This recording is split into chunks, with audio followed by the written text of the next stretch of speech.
The NFL Today on CBS Sports is presented by Southwest. Yes to low fares with nothing to hide. That's transparency.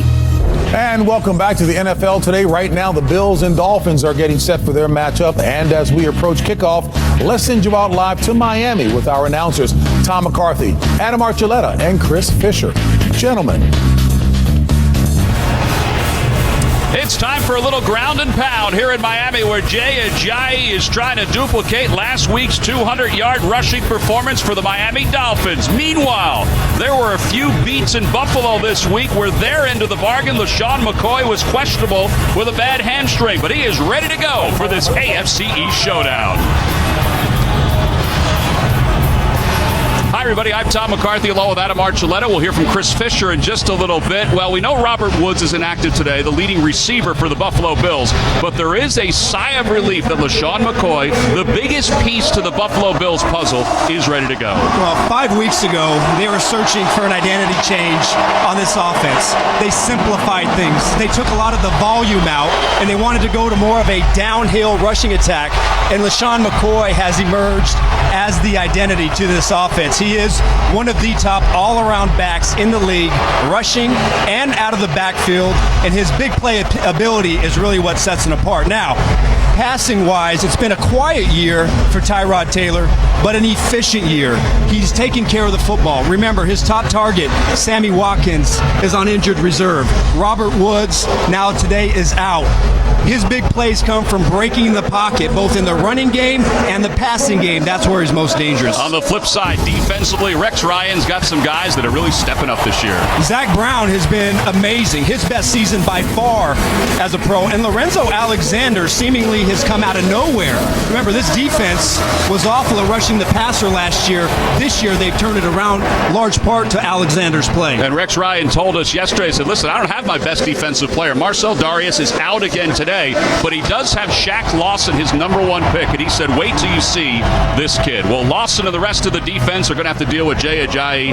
Last week, it was probably the best running back performance of anybody in the National Football League this year. And just like we spoke about the Buffalo Bills, the Dolphins, they had a bit of a change of identity last week as well. And a big part of that was, for the first time this season, their offensive line, all five starters, played together. Laramie Tunsil was outstanding, and they opened up big holes for Jay Ajayi. The key was the downfield and the second-level blocking. That allowed the power runner like Ajayi to break tackles. Not just a power back, but you can see he has the speed to outrun the safety, outrun the angle for the big play. Well, when a running back does what he did last week, and when an offensive line does what they did last week, it certainly makes life easier for a quarterback like Ryan Tannehill. Well, the difference was night and day from where they were a week before that game, where they gave up 6 sacks and Tannehill was beaten to a pulp. Last week, he played his best game of the season. He was comfortable. He handled the pressure well. No turnovers. Could have had another couple touchdowns if his receivers would hang on to the football, but certainly a game they can build on playing complementary football. All right, it's time now for our Tools for Success, brought to you by Home Depot. We introduce you to the two head coaches. Now, Rex Ryan probably needs no introduction. First is the head coach of the New York Jets, now in his second season as the head coach of the Buffalo Bills. And on Friday, we got a chance to meet Adam Gase for the first time. He's over from the Bears, where he was the offense coordinator, also the offense coordinator for the Denver Broncos. He does not mince words. He has been outspoken, and it's been great to see. What else are you looking for today? Well, the Bills cannot just be one-dimensional. They will have to throw the ball. And with Robert Woods down, they don't have a lot of experience out there on the outside. And that's where Charles Clay comes in. He has been on fire in the last 3 games, has been their most consistent receiver, and they love to strike downfield. And then again, it's about the identity of the Miami Dolphins. Can the O-line repeat the performance of last week? Can they open up holes for Ajayi, and can they protect Tannehill from a pressure defense? Well, both of these teams are on somewhat of a streak. For the Buffalo Bills and Tyrod Taylor, they're looking for win number 5 in a row. The Dolphins looking to duplicate last week with Jay Ajayi. We'll see if either team can do it when we return.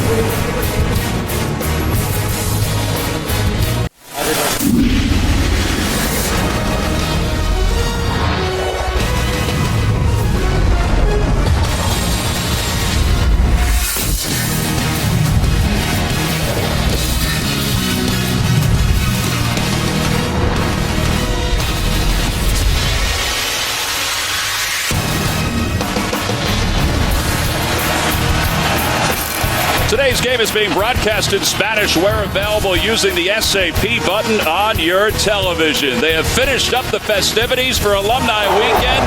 The Dolphins are ready to take on the Buffalo Bills. It's an AFC East battle. It's a beautiful day for football. We'll have the kick when we return to South Florida. Presenting the Subway Fresh Buzz. Served to you by Subway Restaurants. Things got hot in Miami last week as the Dolphin defense got interceptions from Issa Abdul-Quddus and Rashad Jones to hold the Steelers to under 200 yards passing. Running back Jay Ajayi powered the offense with 204 yards rushing and 2 scores, including a 62-yard touchdown run in the final minute that sealed the win.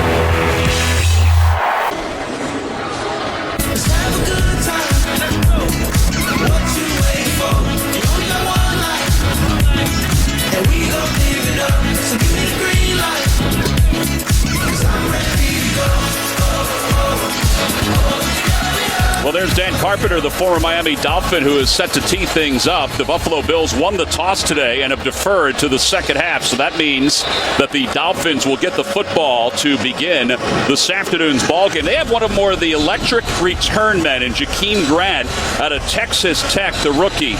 He's back deep to receive. He's not a big fella. He stands at 5'7", but even he says he's probably a little shy of 5'7", but he can run. Carpenter, who began his career here in Miami. Yeah, Jakeem Grant's trying to get this crowd into today's ball game. So here we go, the Bills and the Dolphins from South Florida, and we are underway. And Grant will come up and field it right at the goal line. If he gets some blocks, he can run, and he didn't get the blocks he needed, so he stopped at the 19-yard line. All right, so let's check in with the third member of our broadcast team, Chris Fisher. Chris? Thanks, Tom. Adam Gase said with the offensive line starters returning, it allows him to better evaluate Ryan Tannehill. Gase admits he was brought to Miami to turn around Tannehill and the offense. He said initially he put too much on his quarterback's shoulders. Tannehill was seeing one thing and Gase was thinking another, but lately he's been seeing progress in his QB's development. It's been outstanding. He said last week they communicated better than any other week. Now they are huddling up more. They're not huddling as much. He was not sacked last week. He's got 2 receivers to the top, and the handoff goes to Ajayi, and his first run of the day is a lot like last week. Ronald Darby makes the tackle. So Ryan Tannehill in his 5th year out of Texas A&M, former wide receiver in college turned quarterback his last couple of years. 5 straight games versus the AFC East with 300 yards or more passing.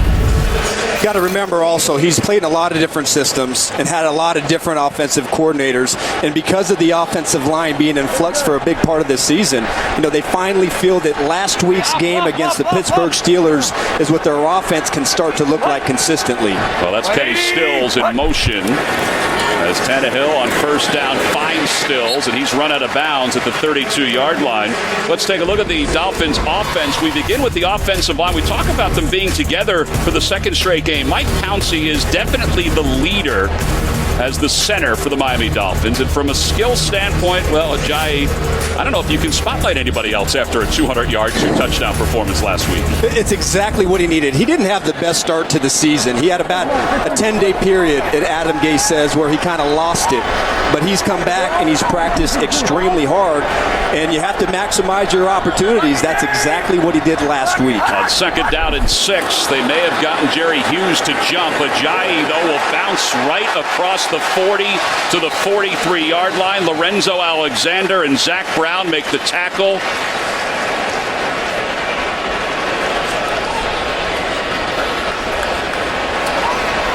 Offside. Defense, number 55. The penalty is declined. The result of the play is a first down. So Jerry Hughes is called for the penalty. Let's take a look at the Bills' defense. Kyle Williams, Adam Gase had him when he was at LSU. He said even back then his motor never stopped, and it's still the same with the Buffalo Bills. Preston Brown, he and Zach Brown are 1 and 2 in tackles. And Aaron Williams, well, we'll talk about Aaron Williams. He had neck surgery last year. Nobody thought he would come back and play, but he is back playing for the Buffalo Bills. On first down, here's Ajayi again. He is running hard on his first 3 carries, a gain of 9. Corey Graham makes the tackle. There is a little bit of an energy about this guy. That tackle over, and they bring Jawan James, the right tackle, and put him next to Brandon Albert and Laramie Tunsil. They run to that left side and just completely blow off the Buffalo Bills off the ball. Brandon Albert, 9th year out of Virginia. Tunsil, the rookie out of Mississippi. It'll be 2nd down and 1.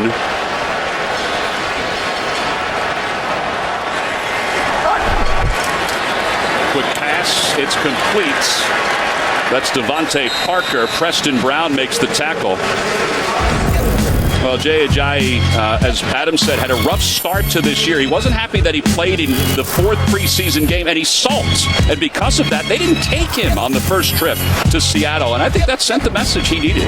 And he responded. The interesting thing to this is Adam Gase loves the outside zone. That's kind of his preferred method of running the football, and that suits Arian Foster as one of the best zone runners in football. Jay Ajayi, the way I saw it last week, more of a man blocking scheme runner. Expect to see a lot more pulls from their linemen so he can define the hole and hit it fast. Off the play fake, Tannehill looking to throw. Has time, throws left, tough pass. It's caught by Ajayi, but Zach Brown was right in his back pocket. And he takes him out of bounds after a gain of 1. Zach Brown, first in tackles, even with Kuechly on the year. 5th-year pro out of North Carolina, who was the AFC Defensive Player of the Week 2 weeks ago after 17 tackles against the New England Patriots. He's been a tackling machine. He's been everywhere. He blitzes well, and he's emerged as one of the top inside linebackers in the league. Movement from the right side of the offensive line. Looked like Jermon Bushrod may have moved. False start. Offense, number 74. 5-yard penalty. 2nd down. So each team with a penalty so far in this first quarter. There's Adam Gase in his first year as the head coach of Miami. I don't know about you, Adam. I was impressed with how outspoken he was when he talked with us, and honest he was on Friday. Yeah, he calls it like he sees it, and he pulled no punches. He had to make a couple tough moves a couple weeks ago, cutting some starting offensive linemen. Tannehill under pressure. Alexander chasing him down. Throws on the run. Incomplete. Lorenzo Alexander, one of the best stories in the National Football League this year, forced Tannehill to make that throw. He's an outside linebacker, but they move him everywhere. You're going to see a lot of pressure through the A-gaps from Alexander, and they're trying to run a bootleg pass. Not a good effort by the right tackle, Jawan James. Alexander forces Tannehill to get rid of it. It's a guy who was a special teams machine early on in his career, still plays special teams. Now he's forced a 3rd down and 13. Last week against Pittsburgh, they were at 50% on 3rd down. Tannehill, middle of the field, pass is complete. Kenny Stills. And he's got a 1st down to the 35. You want to talk about threading a needle. That's exactly what Tannehill did. What does it start with, Tom? It starts with protection. You're going to see Kenny Stills hook up right here, right behind the inside linebacker. And look at the pocket that Tannehill has to stand in. There is nobody around him. He can set his feet, fire it right down the middle of the field, and a big catch by Stills over the middle. Aaron Williams made the tackle. So this drive, this will be the 9th play of the drive. 5 passes, 3 rushes. And that ball is swatted away. Jerry Hughes got his hand on it and knocked it away. It'll be 2nd down and 10. It's amazing, this defense. Last year, you know, what is Rex Ryan known for? His defenses are known for putting pressure on the quarterback. And they had a lot of talent, but only 21 sacks last season from the defense. 14 of those coming from the defensive line. But boy, I tell you what, they have the front seven, they have that front four humming. Jerry Hughes has been all over the place this season. And a reminder, too, we mentioned Marcel Darius. He still has not played a game because of suspension and because of a hamstring injury. And Rex Ryan said he's my best defensive player. Ajayi on second down. Bounces down toward the 30. They'll mark him at the 31. Zach Brown makes the tackle.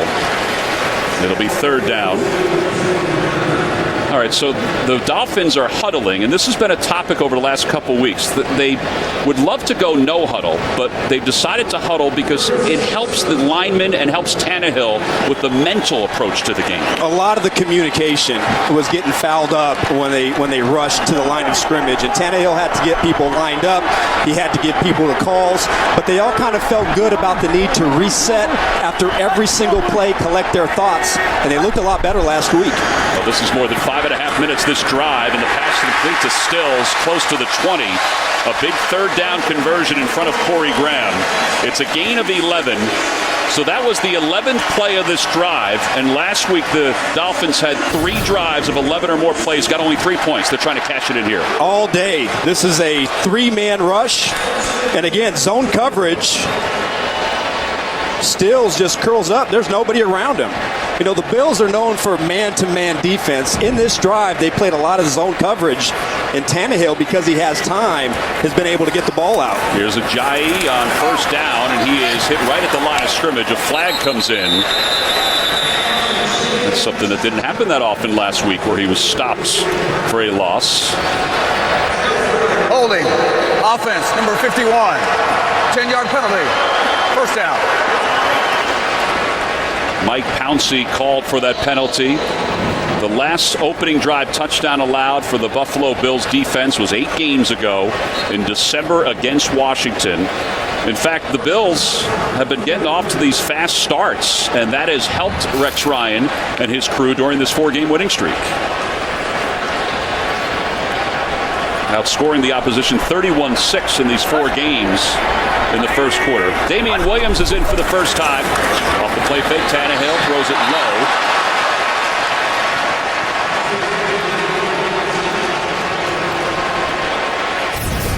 You got to make this throw because Damian Williams comes out of the backfield and he out-leveraged the linebacker. I believe that was Preston Brown to the flat. He puts that ball in Williams' hands. He's going to run up the sideline. That was a big miss and a missed opportunity.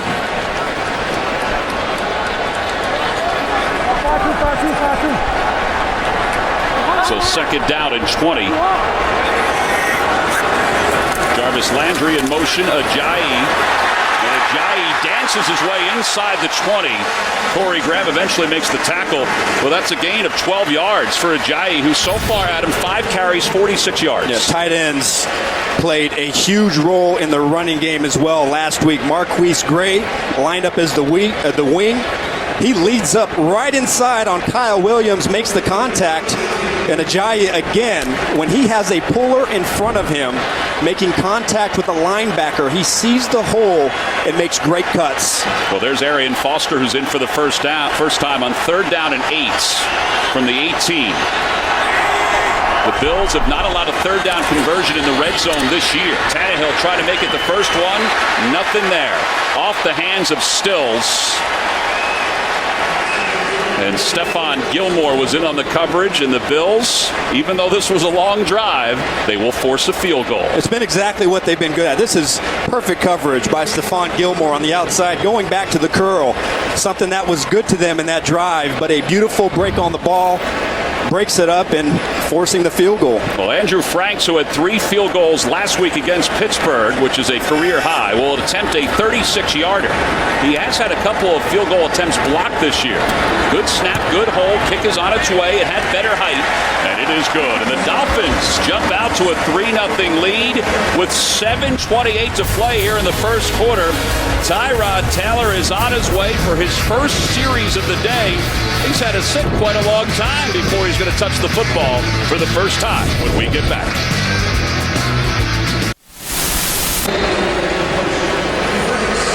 15 plays, 64 yards. Frank's field goal, 36 yards, has given the Dolphins a 3-0 lead. You know, before last week, they were averaging 55 plays on offense per game. Then they had 68 last week. They like that. And this is another good start for them, although they would love to have gotten 7. Tate lets that go over his head. So the Buffalo Bills and Tyrod Taylor get the football for the first time when we get back.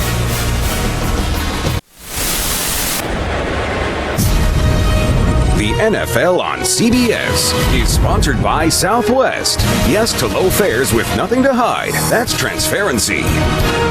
Progressive. Handing off big savings to you. And by Honda. Great deals are waiting for you at your local Honda dealer. Tyrod Taylor, who just signed a lucrative contract extension this past offseason. This is what he did last week against the 49ers. Don't forget, he didn't play most of the fourth quarter. 4 touchdowns, no interceptions in 2 career games against Miami. Pistol formation with LaShawn McCoy in the backfield, and Taylor will roll the pocket, has plenty of time, and throws on the run. It's complete. And that's his first pass play of the game. Goodwin with the reception, Maxwell with the coverage. Let's take a look at the Bills' offense, their offensive line. So Richie Incognito, who played here with the Miami Dolphins, has been a stabilizing force for the Bills on the offensive line so far this year. And there's LaShawn McCoy. You have to spotlight him. 587 yards on the ground and also 97 yards receiving. And he was a big question mark because of a hamstring injury that he sustained Wednesday in practice. On first down, he'll get his first carry of the day. And up to the 42-yard line. Let's take a look at the Dolphins' defense. We'll begin with their defensive line. Cameron Wake getting more reps. He's probably feeling good after Penn State's victory last night over Ohio State. Kiko Alonso is the leading tackler for the Dolphins. He's over from the Eagles, but started with the Buffalo Bills. And Michael Thomas, he is taking over for Rashad Jones. That's a lot of responsibility. On second down at 8. A little shotgun is Taylor. And Taylor's under pressure, and he breaks away from Cameron Wake and runs out of bounds, which he does so well, up to the 46-yard line. Neville Hewitt makes the tackle. There's Cameron Wake. Oh, Cameron Wake, beautiful off of Tyrod Taylor's right side. And the thing you notice when you watch Taylor play, his ability to make the first rusher miss is as good or better than any mobile quarterback in football. And that's where he's been most dangerous this year. Not only, using his legs, but that buys time for him to identify receivers down the field. And they've hit a lot of big ones there as well. Third down and 6. 38% this year for the Bills on third down. Play clock is down to 3. Play clock is down to 0, and Taylor just gets it off. Nope, there's a flag that's thrown. He did not get it off in time. Delay a game. Offense. 5-yard penalty. Third down. That's Brad Allen, our referee. I don't think he realized where the play clock was. He sees it under the goalpost in front of him. But it got loud here. Well, Eric Wood didn't get the signal from John Miller until it was too late. He's looking for the signal from his right guard to tap him on the butt, but he didn't get that signal too late, and he didn't snap the ball. See, there's the tap. Play clock is down to 5. Play clock down to 1. He just gets it off. And Taylor is hit, and he is thrown down by Cameron Wake.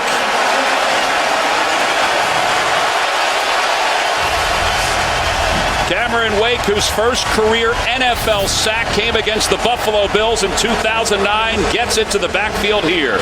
Might be a long day on that right side by Jordan Mills. 2 plays in a row. Cameron Wake easily beats him with a speed rush to the outside and is able to get to Taylor. This time, he gets him to the ground, and they're going to have a hard time dealing with the speed of Wake coming off that corner all game. Loss of 5. First punt of the day for Colton Schmidt, who didn't punt till the second half last week. Grant from the 21. Flags are in. Lorenzo Alexander trying to chase him down, and he is tripped up to the 25-yard line. Mike Gillislee makes the tackle for Buffalo.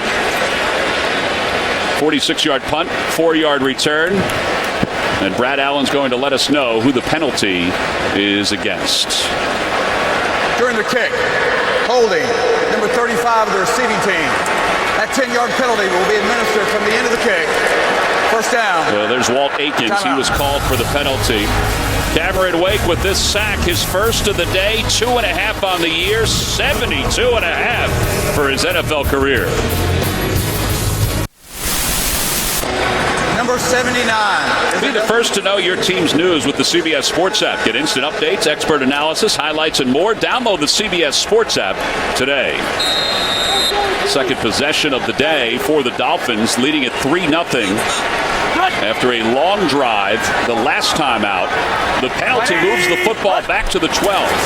And Ajayi on his first carry this time is stopped by Zach Brown. It'll be second down.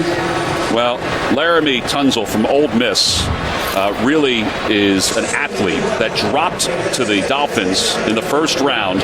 And you talked to Brandon Albert, the left tackle. He said this kid is going to be special as the years move on. You could see his talent, and getting him back last week at left guard was huge. He had a tremendous game. Now, he's going to end up being a tackle someday, but he's learned how to play guard very well. On second down, Ajayi up to the 15. Jerry Hughes makes the tackle. Kyle Williams was there as well. It's a gain of 3. Now, Tunsil a couple weeks ago missed a game because he sprained an ankle in the shower. And Adam Gase told us the whole story when he received the news. He said he couldn't believe it. And Ryan Tannehill told us that his wife, after she saw him after the game, said, I'm going to buy all of those guys' shower shoes from here on out. Said he was on the way, Adam Gase was on the way to the stadium when the offensive line coach got the call, and he just couldn't believe it. Well, third down and 7. The last drive, there was only 1 third down. They didn't convert. Tannehill out of the shotgun. Alexander's right at his feet. The pass is incomplete. Intended for Stills. Broken up by Corey Graham. And let's see who the penalty is against. It's holding against the Dolphins. Holding. Offense, number 74. That penalty is declined. Fourth down. Well, Jermon Bushrod called for the holding penalty, and they decline it because Corey Graham made such a good defensive play. So the right side of your screen, number 74, he gets his left arm around the neck of Lorenzo Alexander as he's running another inside stunt trying to get to Tannehill. Brandon Tate on to receive the punt from Matt Darr, his first of the game. From his goal line. Tate will get a chance to return this one from the 40. Makes one man miss, so that means he's in Miami territory, and then a whole lot more. Excellent field position for the Bills on the second series of the day for Tyrod Taylor, the veteran. Brandon Tate coming up big. The Bills down 3-0 when we come back.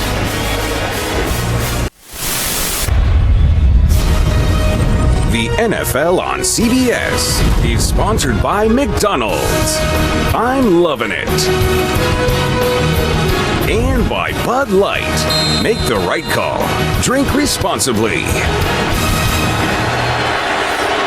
On first down, the Bills, excellent field position from the 30. Here's LaShawn McCoy. Nothing left, cuts back right, still cutting back. And he's going to get a few yards. Well, the Miami Dolphins defense, like a lot of other things around the National Football League, the Miami Dolphins defense took a huge hit last week when Rashad Jones, who you see right there, had a shoulder injury in the game against the Steelers. He played great. He had an interception in that ball game. But as it turns out, he has a rotator cuff injury. And he's going to be a tough guy to replace. Michael Thomas, who's replacing him right now, made the last tackle and forces a second down and 7. Taylor rolls out, throws on the run, passes completes. That's Justin Hunter. Hunter in practice has gone against Rashad Jones from time to time, the former Dolphin. Chris Fisher, you've been doing some investigating. How is Rashad Jones handling all this? Well, he told me prior to the game that he's on the bench, there for support. He's become the vocal leader, as Adam Gase told us, to this defense. He said now it's time for him to sit there and get ready to lead them by example of word of mouth. He can't do it on the field any longer. He suffered a torn labrum last season. He played through it, but it's led to a rotator cuff injury that forced the Dolphins to place him on injured reserve, Tom. As we talked about Michael Thomas takes his spot. The handoff goes to LaShawn McCoy on 1st and 10 from the 13, and he gets 3 before Kiko Alonso makes the tackle. It'll be 2nd down. I tell you, getting ready for this game and just watching Rashad Jones, no question that he deserves to be mentioned with one of the top safeties in the NFL. Not just because of the way he plays the run, but a safety, one of the few safeties with that all-around ability that can basically do whatever you ask of him. It's a tough guy to replace. Well, they'll replace him with Michael Thomas, and some of the other responsibilities will go on the rest of the secondary. Here's 2nd down, and Tyrod Taylor rolling out, throwing to the end zone, just throwing it away. Cameron Wake chasing him down. Your weekend starts on Thursday when the Jacksonville Jaguars tangle with the Tennessee Titans, only on NFL Network. Titans are facing the Colts today, and the Jaguars are facing the Oakland Raiders. 2 good matchups. Bills are an excellent on both sides of the ball. Red zone defense and red zone offense. They're the 6th best red zone offense in the NFL. A lot of that is because they do a lot of speed option and a lot of movement with Tyrod Taylor. Speaking of movement, that's Charles Clay moving in the backfield. Taylor from the shotgun looks toward the end zone, and Hunter was the intended receiver, and he wanted pass interference against Byron Maxwell, and the Bills will settle for a field goal attempt. How about the game that Byron Maxwell had last week on Antonio Brown, the Pittsburgh Steelers? You know, he was sat for the Cincinnati game, and he came over. He had to learn a new scheme and a new way of communicating with their secondary. And Vance Joseph thought that sitting him down and allowing him to watch the communication really helped him. He responded, had a great game last week, and a big play right here in the end zone. So Dan Carpenter, the 9th-year pro out of Montana, on for the field goal attempt, 29 yards. Good snap, good hold, and it is good. So we are tied up at 3, 49 seconds to play here in the first quarter from Miami. Tomorrow, TV's #1 new comedy now starts a half hour earlier. Don't miss special guest Ray Romano when he visits Kevin Can Wait tomorrow at 8, 7 Central. Only CBS. Carpenter will tee it up. Grant is back deep to receive.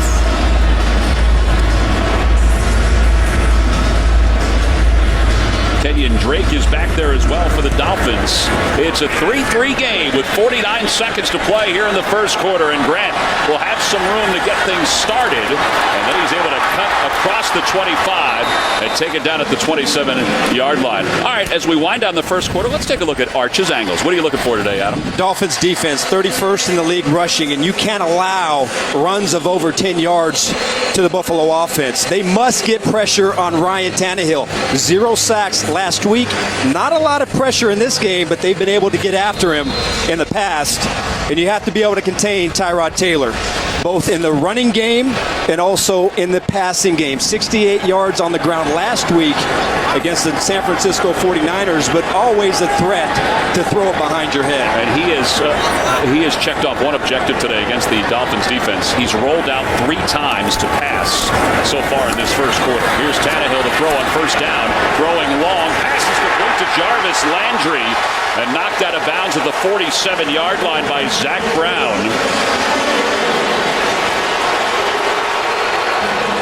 Flags come in after the play. And Landry may have been doing some extra celebrating after he made that reception, his first of the afternoon.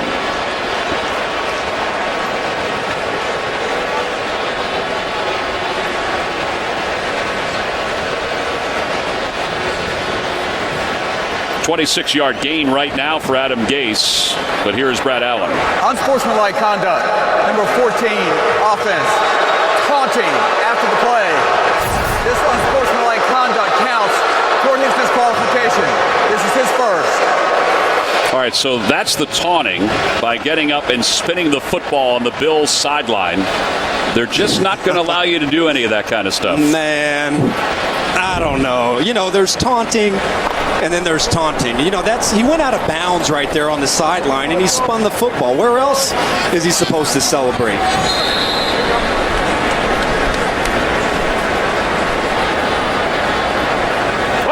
First down from the 38-yard line. Here's Tannehill. Tannehill looking long to the far side, and he could not get Devontae Parker. He was turned around. Stephon Gilmore was in on the coverage. Well, this is what is in Jarvis Landry's locker. He does not want to be the 97th rated player, which is what he was when he came out of college. He wants to be number one. So he reminds himself every day by peeking at that I got a lot to work on. And you know what? I think he's checking off some numbers. Yeah, he's pretty darn good. Without a doubt. You can make an argument that he's the best slot receiver in the NFL. I mean, he is a tough guy to cover, and they move him around and put him in a lot of different places in their offense. Yeah, he was listed as number 98. There were 97 players ahead of him. That was Arian Foster who had the carry. It'll be third down and long as we wind down the first quarter here in South Florida. So a 3-3 game. There's been some action, but only 2 field goals to show for it. On a gorgeous afternoon for football, it's Alumni Weekend here in Miami. A little old school AFC East battle.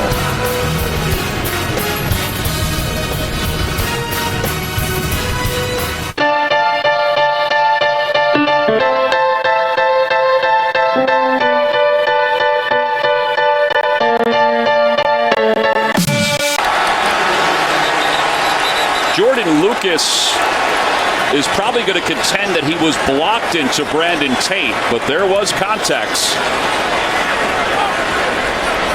Ronald Darby was the guy who was doing the blocking. Yeah, Ronald Darby basically threw him off, and then he ran into the returner. I don't think he's going to have a great case for this. There's also a second flag that's inside the 30-yard line. And that may be holding against the Dolphins. Maybe Kenyon Drake who's called for the hold on that one. Here's Brad Allen. There is no foul for kick-catch interference as the player was blocked into the play. However, there was holding.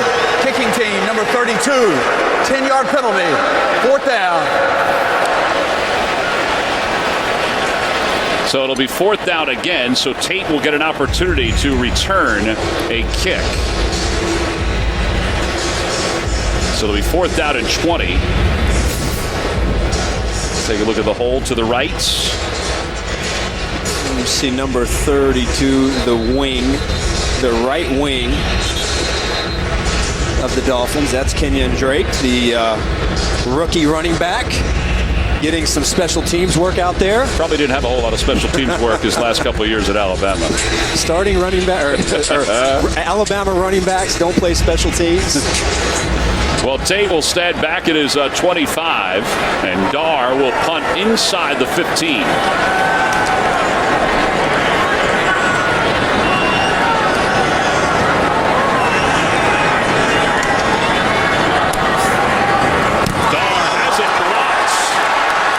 It'll bounce inside the 40 and then is smothered at the 40-yard line. McCray comes in to block the punt.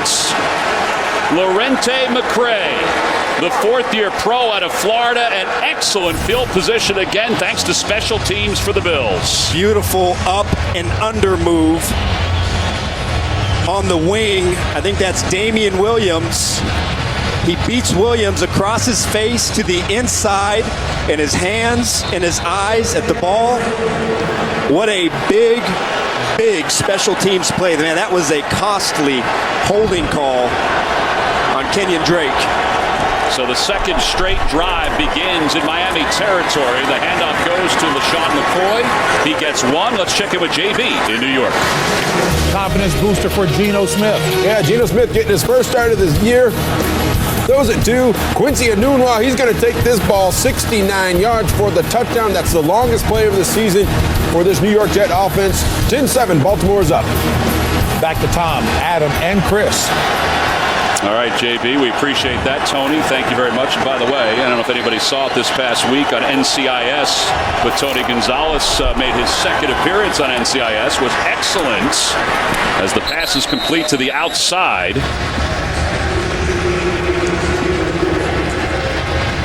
Tom, I know LaShawn McCoy, there was a big question with the hamstring injury if he was going to play coming into this game. And by talking to everybody on the Bills, they said he was ready to go, but they're not using him as much in the run game. You're seeing a lot of passing from Taylor. And you have to start to question on how healthy and how much they want to use McCoy, even though he's out there on the field. Yeah, they did say he would have a pitch count here today. They weren't sure how much of a pitch count. Passes completes. A diving catch by Reggie Bush. And Bush is taken down at the 23-yard line. Well, you can bet you're going to see more of this. Reggie Bush, a running back, lined up in the slot because they're down receivers. Robert Woods was their best third down target this season.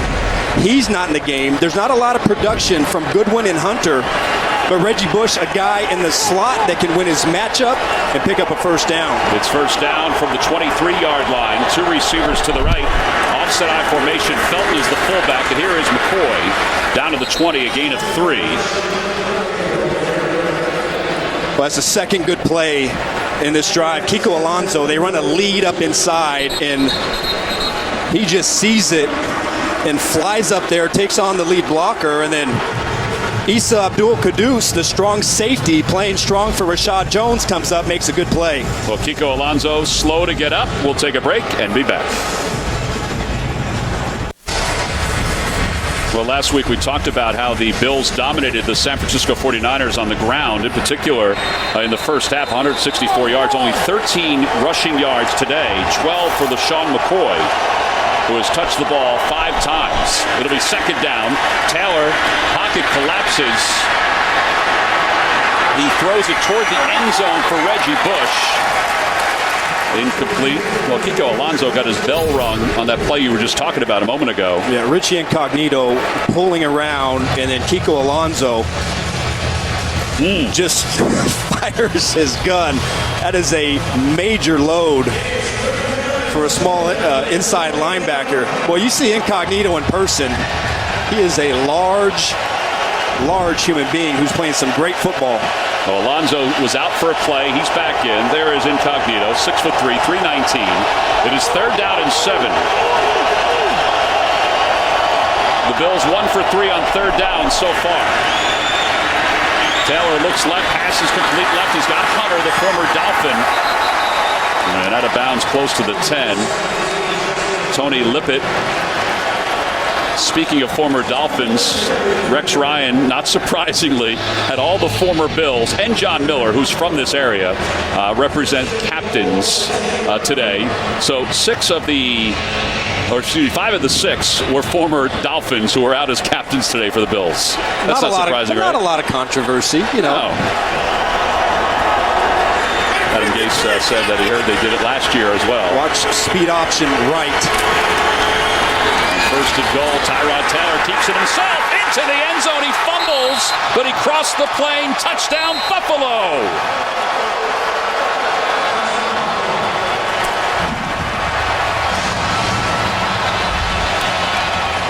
He fakes the handoff to Reggie Bush and then works his way into the end zone. Yeah, you can see this coming the entire way. Formation to the left, and you knew that it was going to be some sort of a quarterback run. Charles Clay, the tight end on that side, leads up on the strong safety, Abdul-Quddus. And that's one of the reasons why they've been so good in the red zone this season, because of the threat that Taylor brings to this offense. Well, that is the 12th touchdown in 16 red zone possessions this year. And you saw the replay. He crossed the plane of the goal before Quddus knocked the ball loose. Carpenter with the point after.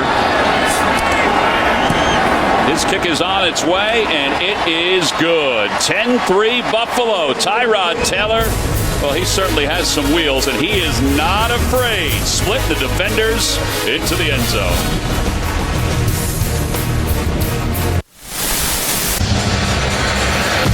Tomorrow, TV's #1 new comedy now starts a half hour earlier. Don't miss special guest Ray Romano when he visits Kevin Can Wait tomorrow at 8/7 Central. Only CBS. Carpenter will tee it up. Grant is back deep to receive.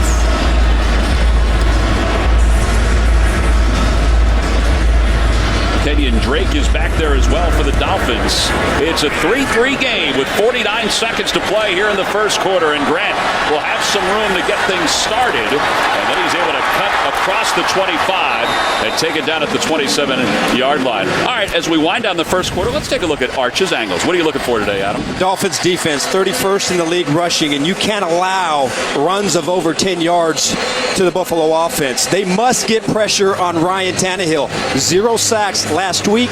Not a lot of pressure in this game, but they've been able to get after him in the past. And you have to be able to contain Tyrod Taylor, both in the running game and also in the passing game. 68 yards on the ground last week against the San Francisco 49ers, but always a threat to throw it behind your head. And he has checked off one objective today against the Dolphins defense. He's rolled out 3 times to pass so far in this first quarter. Here's Tannehill to throw on first down, throwing long, passes complete to Jarvis Landry, and knocked out of bounds at the 47-yard line by Zach Brown.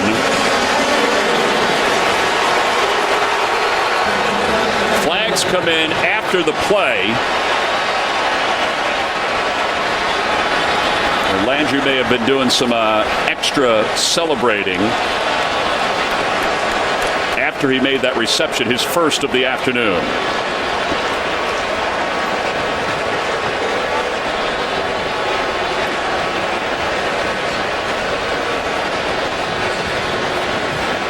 $26-yard gain right now for Adam Gase, but here is Brad Allen. Unsportsmanlike conduct. Number 14, offense.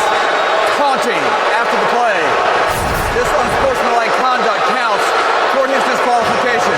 This is his first. All right, so that's the taunting by getting up and spinning the football on the Bills' sideline.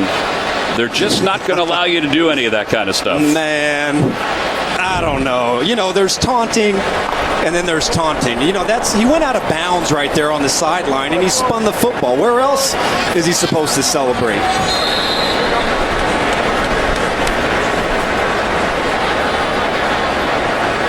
On first down from the 38-yard line. Here's Tannehill. Tannehill looking long to the far side, and he could not get Devontae Parker. He was turned around. Stephon Gilmore was in on the coverage. Well, this is what is in Jarvis Landry's locker. He does not want to be the 97th rated player, which is what he was when he came out of college. He wants to be number 1. So he reminds himself every day by peeking at that I got a lot to work on. And you know what? I think he's checking off some numbers because he's pretty darn good. Without a doubt. You can make an argument that he's the best slot receiver in the NFL. I mean, he is a tough guy to cover, and they move him around and put him in a lot of different places in their offense.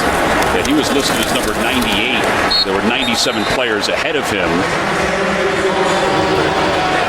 That was Arian Foster who had the carry. It'll be third down and long as we wind down the first quarter here in South Florida. So a 3-3 game. There's been some action, but only 2 field goals to show for it. On a gorgeous afternoon for football, it's Alumni Weekend here in Miami. A little old school AFC East battle.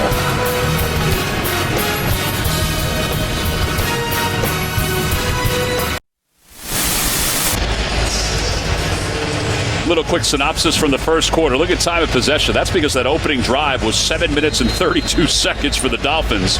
It resulted in a field goal.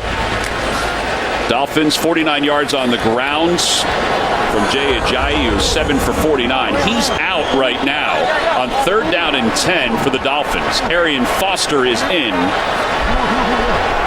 And Marquise Gray, the tight end, is in the backfield as well for Tannehill. Low snap handled. Here comes the pressure. Tannehill rolling, and he's in trouble. He wobbles it, and it's incomplete.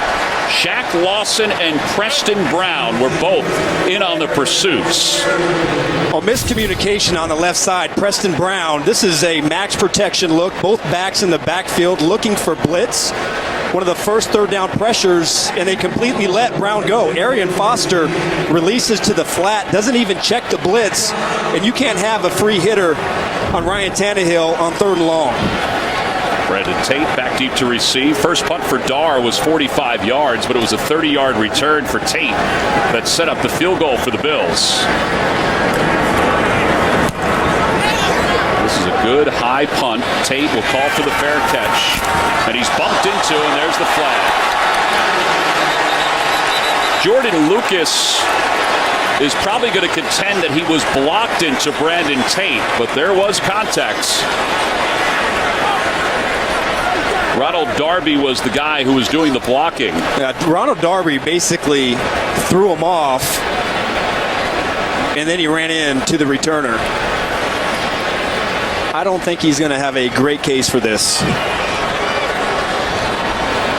There's also a second flag that's inside the 30-yard line. And that may be holding against the Dolphins.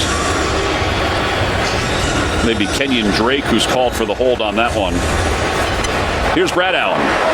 There is no foul for kick catch interference as the player was blocked into the play. However, there was holding. Kicking team number 32, 10-yard penalty, 4th down. So it'll be 4th down again, so Tate will get an opportunity to return a kick.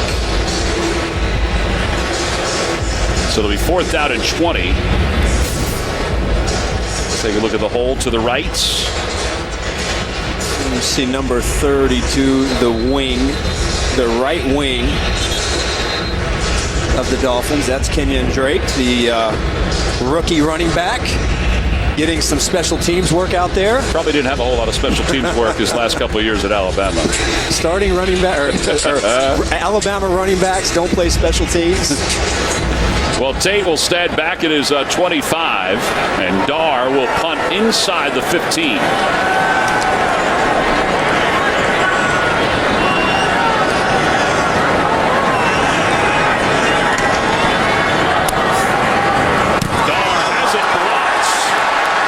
It'll bounce inside the 40 and then is smothered at the 40-yard line. McCray comes in to block the punt.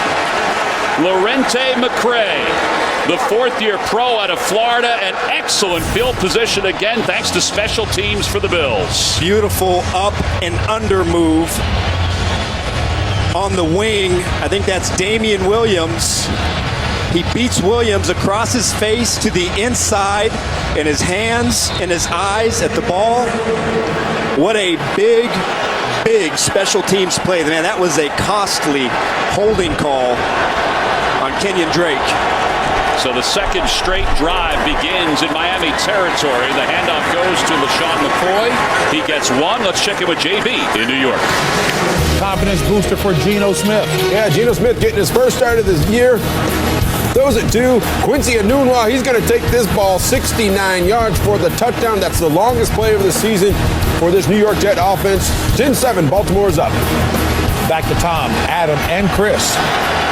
All right, JB, we appreciate that. Tony, thank you very much. And by the way, I don't know if anybody saw it this past week on NCIS, but Tony Gonzalez made his second appearance on NCIS, was excellent as the pass is complete to the outside.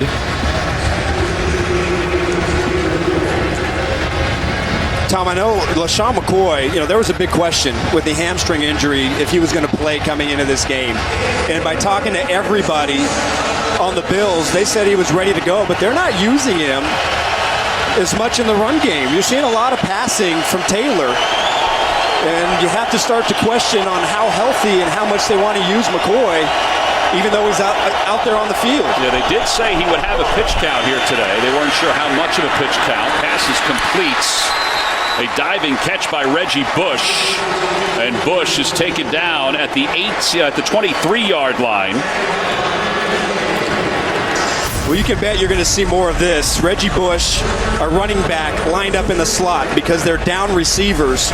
Robert Woods was their best third down target this season. He's not in the game. There's not a lot of production from Goodwin and Hunter, but Reggie Bush, a guy in the slot that can win his matchup and pick up a first down. It's first down from the 23-yard line. Two receivers to the right. Offset I formation. Felton is the fullback, and here is McCoy down to the 20, a gain of 3. Well, that's the second good play in this drive. Kiko Alonso, they run a lead up inside, and he just sees it and flies up there, takes on the lead blocker, and then Issa Abdul-Quddus, the strong safety, playing strong for Rashad Jones, comes up, makes a good play. Well, Kiko Alonso slow to get up. We'll take a break and be back. Well, last week we talked about how the Bills dominated the San Francisco 49ers on the ground, in particular in the first half, 164 yards, only 13 rushing yards today, 12 for LaShawn McCoy, who has touched the ball 5 times. It'll be second down. Taylor, pocket collapses. He throws it toward the end zone for Reggie Bush. Incomplete. Well, Kiko Alonso got his bell rung on that play you were just talking about a moment ago. Yeah, Richie Incognito pulling around, and then Kiko Alonso just fires his gun. That is a major load for a small inside linebacker. Well, you see Incognito in person. He is a large human being who's playing some great football. Well, Alonso was out for a play. He's back in. There is Incognito, 6'3", 319. It is third down and 7. The Bills 1 for 3 on third down so far. Taylor looks left, passes complete left. He's got Hunter, the former Dolphin. And out of bounds close to the 10. Tony Lippett. Speaking of former Dolphins, Rex Ryan, not surprisingly, had all the former Bills and John Miller, who's from this area, represent captains today. So 5 of the 6 were former Dolphins who are out as captains today for the Bills. That's not surprising, right? Not a lot of controversy, you know. No. Adam Gase said that he heard they did it last year as well. Watch speed option right. First and goal, Tyrod Taylor keeps it himself into the end zone. He fumbles, but he crossed the plane. Touchdown, Buffalo.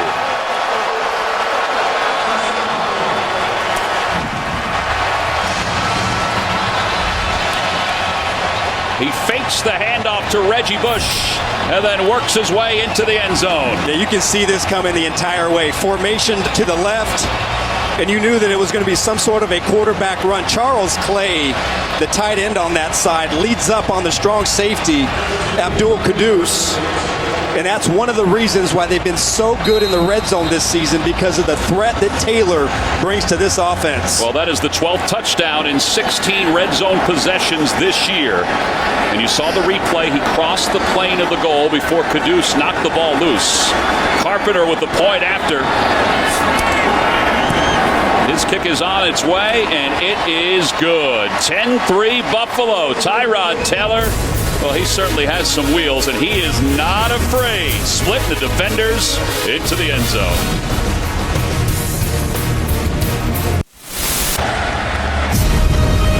The NFL on CBS is sponsored by Touch of Gray for that perfect salt and pepper look. Verizon. Welcome to Verizon LTE Advanced, the next-gen network. And by Intel. Upgrade to a new PC with powerful performance. Dolphins have a rich on-field history with their players as well as their cheerleaders. The team pays tribute at the stadium to some of the cheerleading squads of years past. And today, from a football standpoint, as you see the scoring summary, 7 plays, 40 yards, 10th rushing touchdown this season for the Bills, 7th career rushing touchdown for Tyrod Taylor. But the Dolphins are wearing uniforms from the 1966 season, and they are sharp. Here is Grant, a yard deep. He'll bring it out. He's got some confidence, and Lorenzo Alexander wraps him up and takes him down at the 21-yard line. Well, this past week, Erie County Medical Center has attended to Bills legend Jim Kelly during his battle with cancer. And Kelly and several of the hospital's caregivers helped unveil the Kelly Tough Room this past week. This is the same room where Kelly received care and is now meant to inspire those who spend time at the hospital. Well, that's a great moment, and he has done so much good. You ever watch the documentary on Jim Kelly, the various documentaries? He talks Offside. about how... Kicking team number 30. That 5-yard penalty. That 5-yard penalty will be administered from the previous spot. We will re-kick. So we will re-kick after the 5-yard penalty. Anyway, Jim Kelly talks about how he kind of went kicking and screaming to Buffalo, but now it's his home, and he and his family have done so much goodwill and have meant so much to the city of Buffalo. And Tyrod Taylor is the current quarterback for the Buffalo Bills. I asked Rex, I said, how good is he? He goes, he's very good. If you want to force him out of the pocket and make him run, he'll run. If you want to keep him in the pocket, which a lot of teams want to, he goes, he's going to pick you apart. Yeah, they're perfectly fine with letting him do what he wants to do. Remember, he runs a 4.4 40-yard dash. And so you know how dangerous he can be in the open field. You just got to look at who's around him. You know, Sammy Watkins, he and Watkins had a special downfield connection last season. He's not there. And now with Robert Woods down, you know, there's not a lot of experienced, productive receivers on that side of the football. And I think he's doing the best job that he can. Sammy Watkins is eligible to come back to the Buffalo Bills on the 27th of November with that foot injury. Whether he does or not, that remains to be seen. So after the penalty, they'll kick from the 30-yard line. Grant will get some better field position to start from the 10 this time. And he gets across the 25 before he's wrapped up at the 27. 17-yard return. Thursday on CBS, The Big Bang Theory moves to its new night, leading a parade of premieres. Starting with the new comedy, The Great Indoors, followed by Mom and Life in Pieces. It's comedy's big night, Thursday on CBS. Tom, Lorenzo Alexander is a beast. Lead the team in sacks. And then a rundown on kickoff coverage. You saw the tackle, the open field tackle, the play before. This time, he went down there and just blew it up at the point of attack. Boy, is he fun to watch. Well, we talked about him in the open and what kind of a year he's having. Defensively, 8 sacks. That's tops in the NFL, but also still on special teams. Here's Ajayi, who slips away from Kyle Williams for a first down, out of bounds at the 37-yard line. Robert Blanton got a hand on him as he went out of bounds. All right, so that's 8 carries, 59 yards now for Ajayi today. Well, it started the first drive. He had some big runs, and then Buffalo's run defense really started to clog things up inside. But you see the tackle breaking ability that he brings to the offense. They just have to find a way to get him more space. First drive, 15 plays, a field goal. And he was a big part of it. He has 8 carries, as we mentioned, 59 yards. They officially gave him 11, and this time he'll speed up across the 45. Brandon Spikes takes him down. Ajayi, who you saw in college at Boise State, Adam, and he had 2 200-yard games during his career at Boise State. Last week was his first in the National Football League. Yeah, he's a big back, and he's a one-cut back who wants to decide early in the down what he wants to do, make his choice, and he has a good size speed combination to get some dirty inside work. He's had a great season. 69 yards on the ground for the Dolphins. That's Gray in motion to the tight ends. This is Arian Foster on second down and short, and Foster lowers his shoulder and has the first down to the 49. Duzable will make the tackle for the Bills. We haven't seen much of Arian Foster because of the injury that he sustained early on in the season. And I think now with the emergence of Jay Ajayi, if they can get Foster up to speed and healthy and play him about 10 or 12 snaps a game and use him on third downs and use him out of a weapon in the backfield, they can have a pretty good complementary back duo back there. And don't forget Damian Williams, one of the best third down backs in the game as well. So this is already the 25th play of the half for the Dolphins.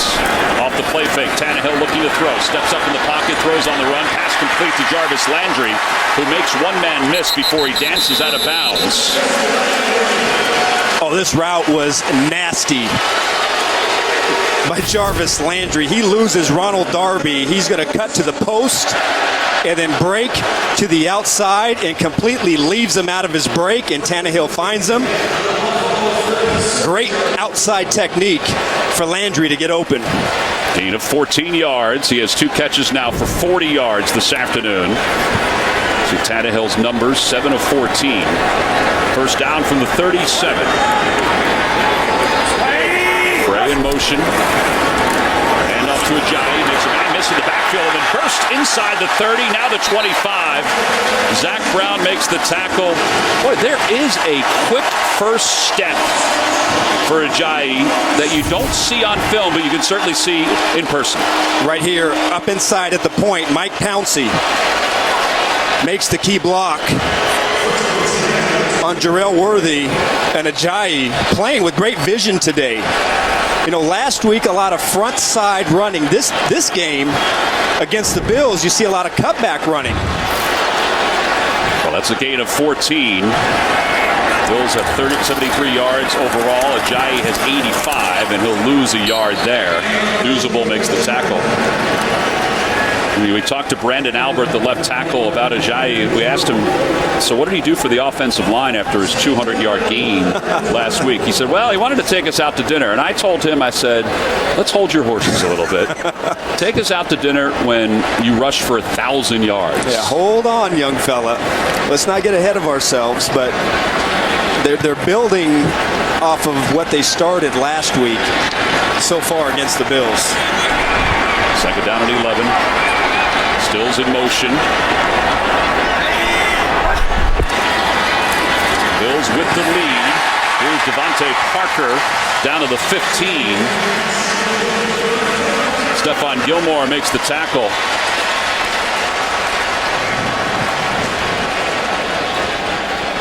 There's another young, talented player in the league, and he was slowed up in training camp in the offseason by an injury. And part of the struggles that this offense had is because he wasn't able to get up to speed. But he is a guy that is big and can run, and they like to get him the ball once they cross the 30-yard line. So now a third down and 2. That's Kenyon Drake in the backfield. Tannehill pumps.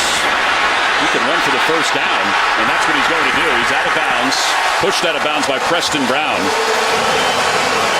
I wasn't sure if he was actually going to do it. Gain of 4. It'll be first and 10 from the 11. Well, you know he's athletic. You know, maybe doesn't run as much as Tyrod Taylor, but he has this element and this dimension that he brings to the offense. Preston Brown dropped into coverage, and so his first target wasn't open, and then he just improvises, gets outside, and makes the play. Look at the time of possession, the number of yards for Miami. But again, the Bills lead it 10-3 thanks to special teams. And a timeout is called by the Dolphins. 6:13 to play here in the first half. 10-3 Buffalo. Dolphins are in the red zone. Last week they were in the red zone 6 times. Prior to that, they were only in the red zone 11 times. This is the part of the game where they really got to tighten it up. It's the next step because you've seen them be able to drive down the field, but they have to find a way to get 7 points instead of 3 points. Last week, a couple drops cost them some touchdowns. They got to punch it in here.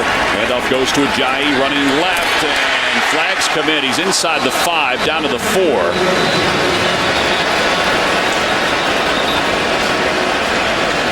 Preston Brown made the tackle. Well, they're going to get a crack-back block. I think it was Jarvis Landry just came in. That was a devastating There are 2 fouls on the offense on the play. Holding, offense. That penalty is declined. Personal foul, unnecessary roughness, number 14, offense. That penalty is 15 yards. Remains first down.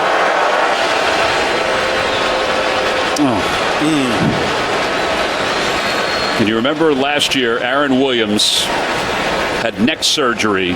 They weren't sure if he'd be able to play again. He worked his way back. Boy, you just hope that. Bills defense not happy with Jarvis Landry with Williams down on the ground. Number 14 is declined. The NFL on CBS is sponsored by Geico. 15 minutes could save you 15% or more on car insurance. And by AutoTrader. Find your perfect new, used, or certified car on AutoTrader. Well, Aaron Williams is up on his feet. Jarvis Landry, number 14, wants to go over to say something to him because it was a nasty hit. Williams, who sustained that neck injury last year, was 50-50 whether he would ever play again. Takes a tough looking, and there's Landry coming over and saying something to him. Landry And the Bills defense was not happy with Jarvis Landry, but Landry was visibly upset on the sidelines. Yeah, you want to play physical, but you don't want to see this happen to anybody. And you're allowed to come back and crack back inside. You just can't go and lead with your helmet. He has to lower that target, but you can see, he leads with his shoulder. But, that's devastating, and you just hope, you hope and pray for Aaron Williams, who had that neck injury, that, it's more of just a shock of what happened and not anything serious. Well, we will not assume anything. We'll try to get you an update as soon as possible. Chris Fisher, who's our sideline reporter, is on the case, so we'll try to get you an update as soon as possible and hope for the best for Aaron Williams. That's just, you never want to see that. Well, it'll be first down and 20 from the 21-yard line for the Dolphins. Landry is in motion. Off the play fake, Tannehill in the pocket, has time, throws right, pass complete to Stills. Ronald Darby makes the tackle after a gain of 5. How about Tannehill's footwork in the pocket? They're trying to get Landry open to his left, and it was well covered by the Bills. But just showing a good pocket presence and scanning the length, scanning all the way back to the right side of the field and finding Kenny Stills for the catch. Well, he has 3 receivers now to the near side, including Marquise Gray, the tight ends, who's in the middle of Arian Foster and Kenny Stills. Tannehill's up in trouble. Breaking away from Jerry Hughes and then stopped by Lorenzo Alexander. Douzable was there as well. It'll be a gain of maybe 1.5. We'll see how they spot it, but it's going to be third down. Bills love to run games with their outside rushers. Hughes running what they call a TE stunt with Kyle Williams. Williams comes up and draws the double team. Hughes wraps inside and gets to Tannehill. Well done. Rex Ryan, who is a defensive-minded coach, has Dennis Thurman as his defensive coordinator. Dennis calls all the plays. Third down. Tannehill, middle of the field. Jarvis Landry is spun down by Zach Brown. Excellent coverage by the middle linebacker. Or the will linebacker, I should say. It'll be fourth down, and the Dolphins will be forced a field goal again. Well, it's been the difference. Buffalo standing tough inside. Now, they were helped by the penalty, of course, because Miami was driving, and they had some good momentum. But good coverage underneath. Come up, make the sure tackle, force the field goal attempt. We talked about how good the Bills defense has been in the red zone this year. The opposition is just 6 of 20 in the red zone for touchdowns, and Franks converts the field goal. It's a 4-point game. Buffalo on top with 3:47 to play.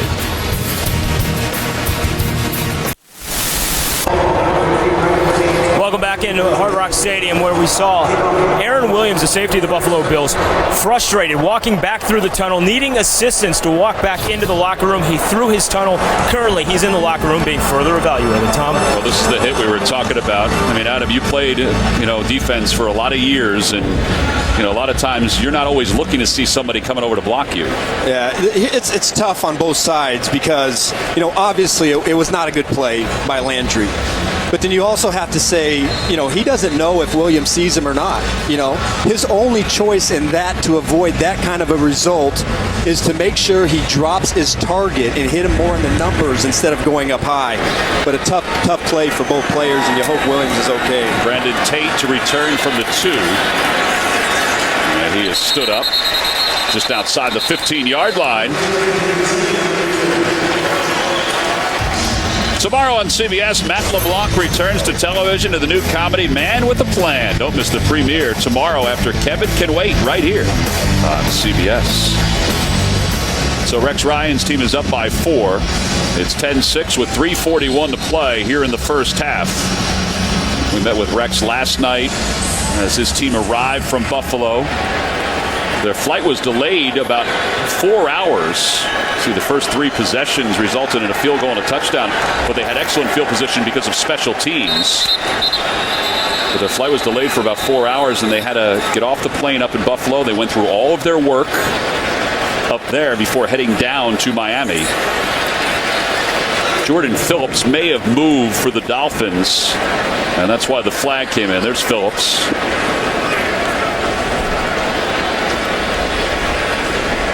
There was the initial flag that was thrown, then there was a flag that was thrown late. So we'll see if there are two different penalties.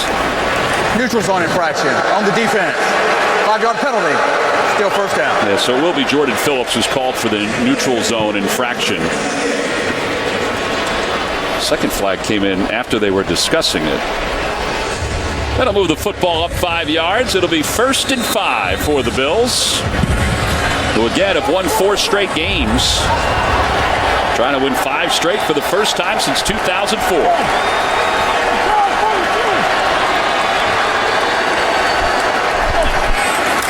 Handoff goes to McCoy. And McCoy is hit at the line of scrimmage, gets one up to the 24. Donald Butler makes the tackle. Actually, that was Mike Gillislee who had his first run of the day for the Bills. Now you can see that McCoy, he can't be 100% because they don't have a lot of rushing attempts in this game. You know, this is not the identity and the personality that we've seen from the Bills during their 4-game winning streak. Well, Anthony Lynn did tell us last night that they were going to be careful because it is a long year. As Taylor throws to Clay, who has it at the 41-yard line. Tyrod Taylor was under pressure and threw with his feet moving for 18 yards. He calmly stays inside the pocket. He's going to sense the pressure coming from his left side, and then he kind of sidesteps, gets around incognito, and sees Clay coming up open over the middle. Clay beating Abdul Quddus. And Clay, who has to be a big part of the offense, moves the ball down the field. 16 receptions the last 4 games for Charles Clay. Taylor, quick toss, has Clay again, middle of the field. And he's down to the 46-yard line. Kiko Alonso and Neville Hewitt make the tackle. What did Anthony Lynn tell us after the first couple games? We asked him about getting Charles Clay involved. He said, well, wouldn't you? You know, he was a little inconsistent last year. But I tell you, the last 3 games, he has been their most consistent passing threat. He's had a terrific 3-game stretch, and they should continue to use him. Well, we have reached the 2-minute warning here in South Florida with the Bills on top 10-6 over the Dolphins. 2 minutes left to play in the half. Buffalo with the football inside Miami territory with 3 timeouts. Tyrod Taylor, 5 of his last 6 pass completions. And he hangs the ball off, and no gain on the play. In fact, a loss of 2 for LaShawn McCoy. Coming up on the Verizon Halftime Report, join JB, Tony, Bart, Boomer, and Coach Cower for all the latest NFL scores and highlights, as well as a preview of Thursday Night Football on the NFL Network. That's all coming up on the Verizon Halftime Report. Loss of 3 on the play, now from midfield. On 2nd down and 13, Taylor zips it to the outside, and pass is complete to Walter Powell, the second-year pro out of Murray State. Bobby McCain with the hit. You can start to see Taylor now getting into a bit of a groove, passing the ball. You can see that was a high hit, but because Powell was able to become a runner, no flag. McCain was on the back end. That was Lippett that applied the hit. It's 3rd down and 3. 1:05 to play, first half. Buffalo with 3 timeouts left. Taylor, and his pass to Goodwin is dropped. Goodwin had a step in front of Byron Maxwell. With the ball just a little bit behind Goodwin. Maxwell again, perfect coverage. But you can see after the first 2 series, the Bills going now to a quicker passing game.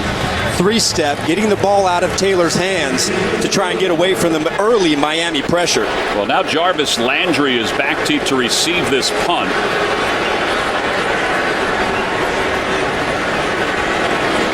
Usually is Jakeem Grant, who is back deep to receive. Landry's back there every once in a while. It's 4th down. Schmidt's second punt of the afternoon. And they're going to say get away from it as it bounces out of bounds inside the 15-yard line. In fact, they'll spot it right at the 13. With 49 seconds to play, it's a 27-yard punt. Well, this was the hot topic going, and we talked about it in the open. People have talked about it all week, the running back comparison, and you don't think McCoy's 100%, but Ajayi certainly is 100%. No, only 6 rushing. Now, the Bills are ahead, so they figure our defense is playing well, especially in the red zone. Not quite sure what to make of McCoy and his production, but Ajayi picking up where he left off. The offensive line having a really good day up front, blocking one more time. There is LaShawn McCoy on the sidelines. The visiting teams are in the sun here at Hard Rock Stadium, although it's a very comfortable day, not like last week with the Steelers. Here's Ajayi into the open field up to the 30. So with 41 seconds to play, Miami with 2 timeouts left will use a timeout here to stop the clock at 38 seconds to play. Boy, Brandon Albert and Laramie Tunsil on the left side are just handling that front. Mike Pouncey gets up and leads on Zach Brown, and another gaping hole for Ajayi gives them some breathing room. The left side here is just unbelievable. Key block being Pouncey on Zach Brown, and good vision again for Ajayi to get in the secondary. Well, he is now over 100 yards. Actually, he's right at 100. They've just officially taken a yard or 2 away from him, so he is at 99. It'll be first down for the 30-yard line. 41 seconds to play. Miami with 1 timeout left. Tannehill being flushed out. Jack Lawson has him from behind and takes him down after a gain of 1. And with 29 seconds and counting to play, Miami not using a timeout. Franks' long field goal attempt is 53. You surprised they're just letting time run off, or are they just content down by 4? It's tough. I think the first play gave them hope that maybe they can make something happen. Maybe hit a run, another big pass to get some movement down the field. But I think after pressure, they're just going to take it in after halftime, or take it in into halftime. Well, the clock winds down. Boos rain down here at Hard Rock Stadium. Coming up on the Verizon Halftime Report, join JB, Tony, Bart Boomer, and Coach Cower for all the latest NFL scores and highlights, as well as a preview of Thursday Night Football on the NFL Network. That's all coming up in just a few moments on the Verizon Halftime Reports. So the Bills have the lead 10-6. Let's check in with Chris Fisher. Chris? Thanks, Tom. Rex, LaShawn McCoy, 6 carries, 10 yards. Is he running at 100% right now? Yeah, I think so. We just got to stay the course. We'll be fine. Best of luck in the second half, Coach. All right. Excellent red zone defense for the Bills. That's part of the reason why they have the lead. We'll be back with the Verizon Halftime Report after this message and a word from your local station. You're watching the NFL on CBS. By 4, 10-6. One of the main reasons why they trail it by 4, well, let's take a look at who you are loving, presented by McDonald's. This is Tyrod Taylor. After faking the handoff to Reggie Bush, he went into the end zone, the only touchdown of this first half. He has been what we talked about in the open today. He's been efficient for this Bills offense. He's been efficient, and they really haven't done anything dazzling on the offensive side of the ball. Obviously, the big story is the production of the running game, and only 6 attempts for LaShawn McCoy, under 10 yards in the first half. So don't think that he's extremely healthy. Miami Dolphins doing a great job on their side of the ball, but that is the story of the game for the Bills. Well, speaking of running stats, how about Jay Ajayi and what he has done with the Miami Dolphins in their rushing yards? The Miami Dolphins have 108 yards on the ground. He has 99 of those yards on 12 carries. He has been outstanding so far for the Dolphins. Time of possession belongs to Miami. That's partly because they had a long drive to begin today's ball game. So Ajayi is just trying to keep his legs loose, which we see from time to time in the National Football League and also in the college game. You sit for those 15 minutes or so at halftime, kind of tighten up a little bit. So the Bills will receive to begin the second half. On top 10-6. And Franks will kick it off, and we begin the second half from South Florida. That's Reggie Bush, who's going to return it from the goal line. Reggie Bush up to the 20-yard line. He stops. Let's check in with Chris Fisher. What did Adam Gase have to say, Chris? Thanks, Tom. He's obviously frustrated what the offense is doing right now. He says they've been able to sustain drives, but in the red zone, they keep shooting themselves in the foot. Defensively, he likes what they've been able to do. But their best unit so far this season, special teams, has also been a letdown. He says they need to pick it up. Well, that is true because the two scoring drives for the Bills set up because of the special teams. The punt return by Brandon Tate and the blocked punt. So 4-point lead for Buffalo with the football to begin the second half, try to win their 5th consecutive game. Here is LaShawn McCoy breaking a tackle behind the line of scrimmage, and Kiko Alonso takes him down after a gain of 4. Well, special teams, we said, was a big deal for the Bills in the first half. And they took advantage of great field position. Here's an excellent return from Brandon Tate. And then the next punt attempt, a block by Lorente McCray, and that set up Tyrod Taylor on the speed option right for the Buffalo Bills' first touchdown of the game. So taking advantage of great field position because of their special teams play. And by the way, LaShawn McCoy, 4-yard gain on that first down. It's his longest run of the day. He'll remain in the ball game on 2nd down and 6 from the 25. And a timeout called. The personnel didn't seem right. In fact, it looked like they wanted Nick O'Leary, their tight ends, Buffalo, to go to the right side of that setup. Nick O'Leary, who has caught 5 passes this year for 77 yards, the former Mackey Award winner from Florida State.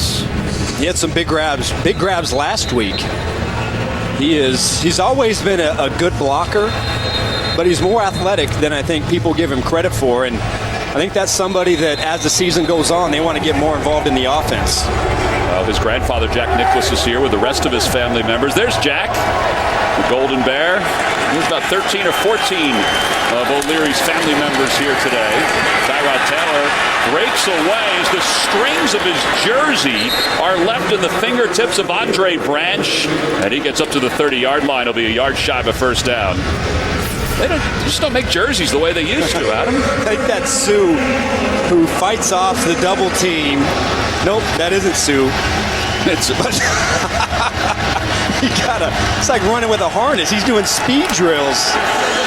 Andre Branch coming off of the left side of that. But a nice rally for the Dolphins. Well, it may have been the T-shirt underneath the jersey. The handoff goes to the up man, Jerome Felton, the fullback. And he's going to be close. I don't know if he got this. It depends on the spot. That's his first carry of the day. He's saying he got the first down. It's going to be 4th down. Nice job by the Dolphins defense. Wow.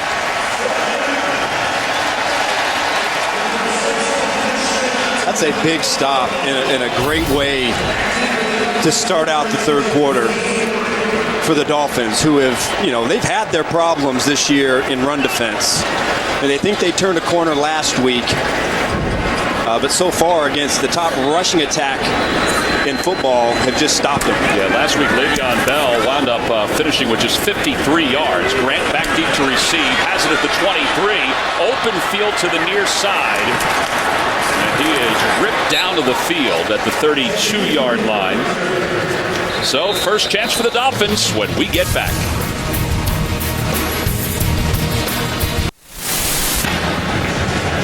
Dolphins with their best starting field position of the day, down by 4. First opportunity of the second half. Tannehill looking at Ajayi in the backfield. Ajayi with 99 yards on the ground. Bill showing blitz. The handoff to Ajayi, and he's got over 100 yards, lowering his shoulder up to the 39. Robert Blanton makes the tackle. Week 7 continues later today on CBS, and for some of you on Fox. Then tonight with Sunday Night Football on NBC. And tune in tomorrow for Monday Night Football on ESPN. Brock Osweiler, who started 7 games last year with the Denver Broncos, trying to pick up where he left off last week for the Texans. 25 of 39, 269 yards. Second down and less than 2.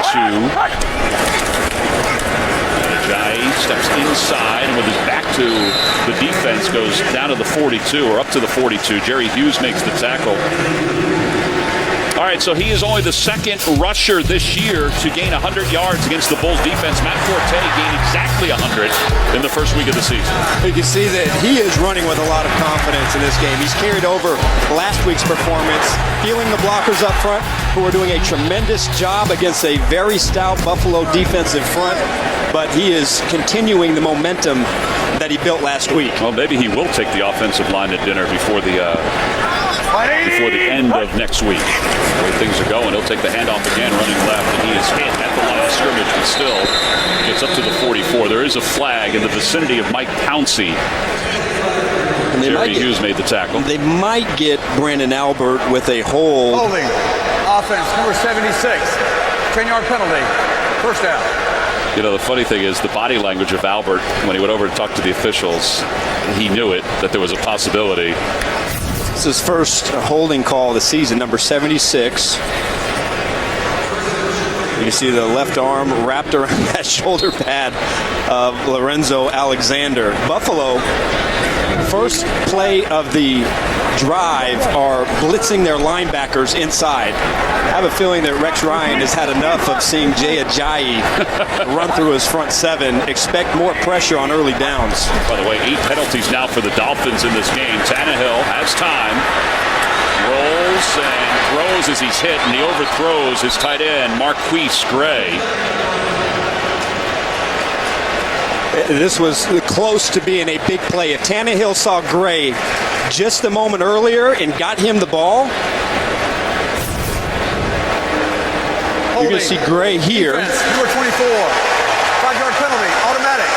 First down. And you see him adjust. If he can get that ball to him earlier and allow him to run down the sideline, that could have been a big play. Well, here's the hold they just called against the Bills. That's Stephon Gilmore against Jarvis Landry.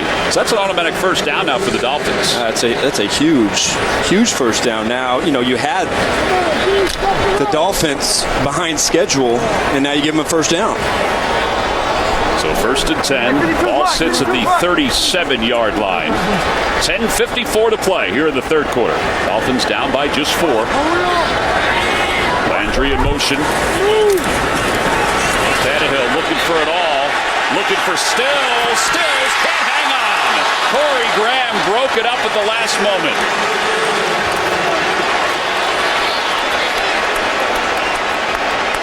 You get the feeling that if Tannehill had let him just a tad more.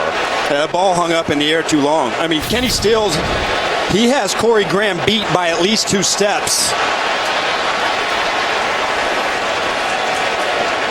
Well, Kenny Stills dropped what would have been a wide-open 71-yard touchdown reception. Week 1 at Seattle. The Dolphins would go on to lose the game by 2.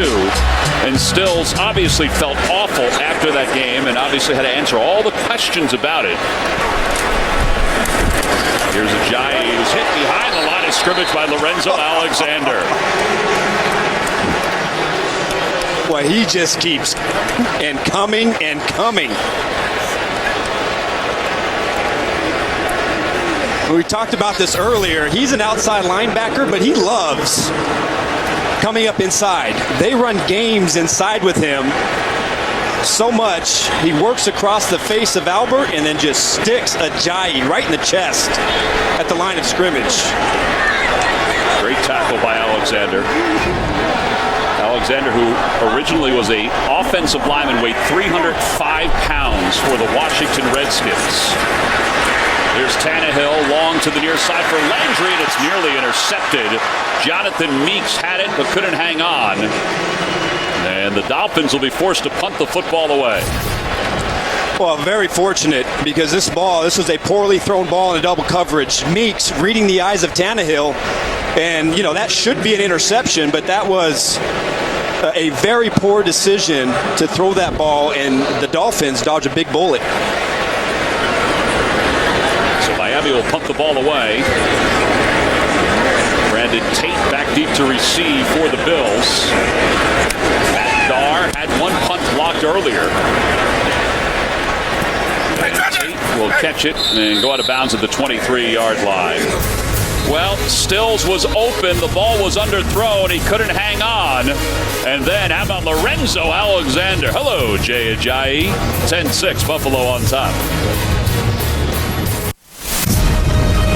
The NFL on CBS is sponsored by Southwest. Yes to low fares with nothing to hide. That's transparency. Charles Schwab. And by Toyota. Let's go places.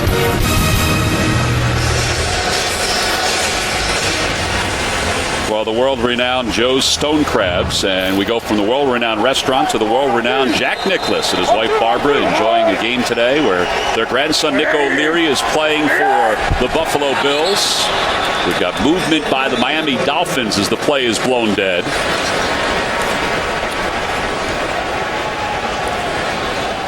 .9:41 to play here in the third quarter. Here's Brad Allen. Encroachment. Defense, number 97. 5-yard penalty. First down. All right, so Jordan Phillips called for his second penalty today. There is Nick O'Leary, the grandson of Jack Nicklaus. Such a fantastic player at Florida State. 5-yard penalty, first down and 5. LaShawn McCoy bounces left, comes back right, and not much there. Mario Williams makes the tackle. Mario's been a topic of conversation the last couple weeks. His playing time has been diminished, but as we talked about the other day, Vance Joseph said that may make him a better player. Yeah, maybe playing less reps so make him more productive and playing harder. That was a terrific job. He's crashing down inside, and then McCoy, as he reverses field, he gets out there and cuts off McCoy. And then the rest of the defense comes and makes a tackle. That's the kind of plays they're looking at Williams at the end. Second down and 7. Passes complete to Tate. And Tate shy of a first down. Byron Maxwell and Kiko Alonso, the two former Eagles, make the tackle. Under 9 minutes to play, Rex Ryan's team up by 4, facing a third down and 2. It's a very manageable third down here for the Bills. Well, both teams are trying to find something offensively here in the third quarter. Defensive have come out and played with a lot of energy.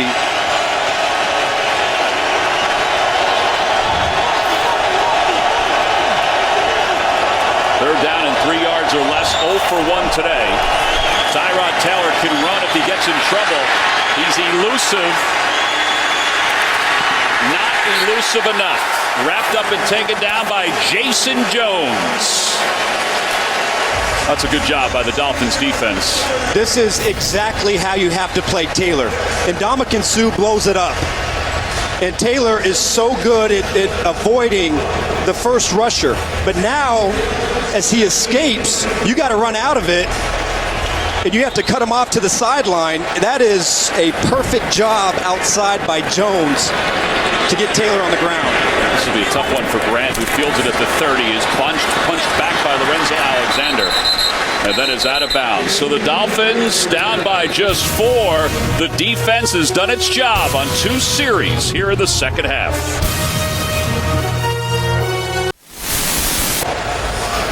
All right, the Dolphins defense has given the offense another opportunity, down by just 4. They'll start this drive from the 32. Sam Young has checked in as an eligible lineman. It'll be first down from the 32. And Ajayi, who has 108 yards on the ground, only the second runner to gain 100 yards or more against the Bills defense this year. The first one was Matt Forte in week 2. Off the play fake, Tannehill, he's in trouble, and he is sacked at the 26-yard line. Lorenzo Alexander. The 9th sack of the year for Lorenzo Alexander. Bills overloading this right side, bringing Zach Brown and then Alexander. He just beats Dominic Jones to the corner around the edge. The defense has come out in attack mode. First down, both series. Rex Ryan is dialing up the blitz, and they're overloading the left side of the Miami offensive line to try and get him out and away from Tunsil and Albert. He has a sack in 7 consecutive games. Kyle Williams slows Ajayi, and then Corey Graham is there to wrap him up with Alexander. Lorenzo Alexander is the first football player since Jared Allen to have a 7-game sack streak. And it's come out of nowhere. Third down, Shaq Lawson checks in. He's at the right side of the defensive line. Tannehill drops back to pass. Steps up in the pocket. Runs away, and flag Jets come in, and he is taken down at the 31 by Kyle Williams.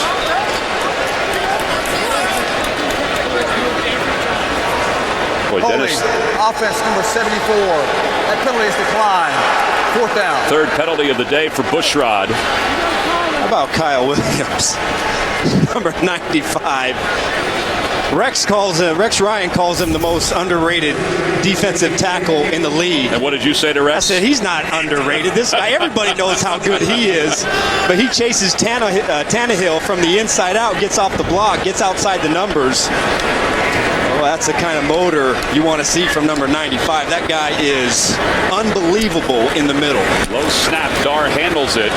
Brandon Tate comes running up, fields it at the 32, and calls for the fair catch. So back and forth we go. Tyrod Taylor with a 4-point lead.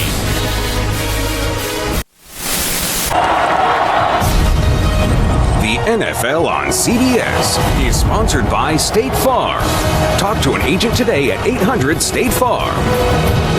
And by National Mortgage Lender Quicken Loans. Home by Refi Power. Well, the Buffalo Bills just 28 plays today. This would be play number 29. They've amassed just 119 yards of total offense.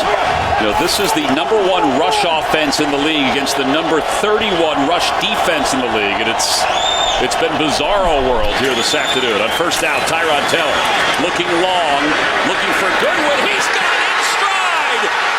He'll walk into the end zone. Touchdown, Buffalo. 67 yards. Goodwin beat Michael Thomas. Byron Maxwell has to call Darrelle Revis and ask him how fast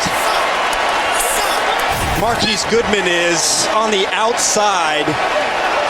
Byron Maxwell is looking in the backfield the entire way.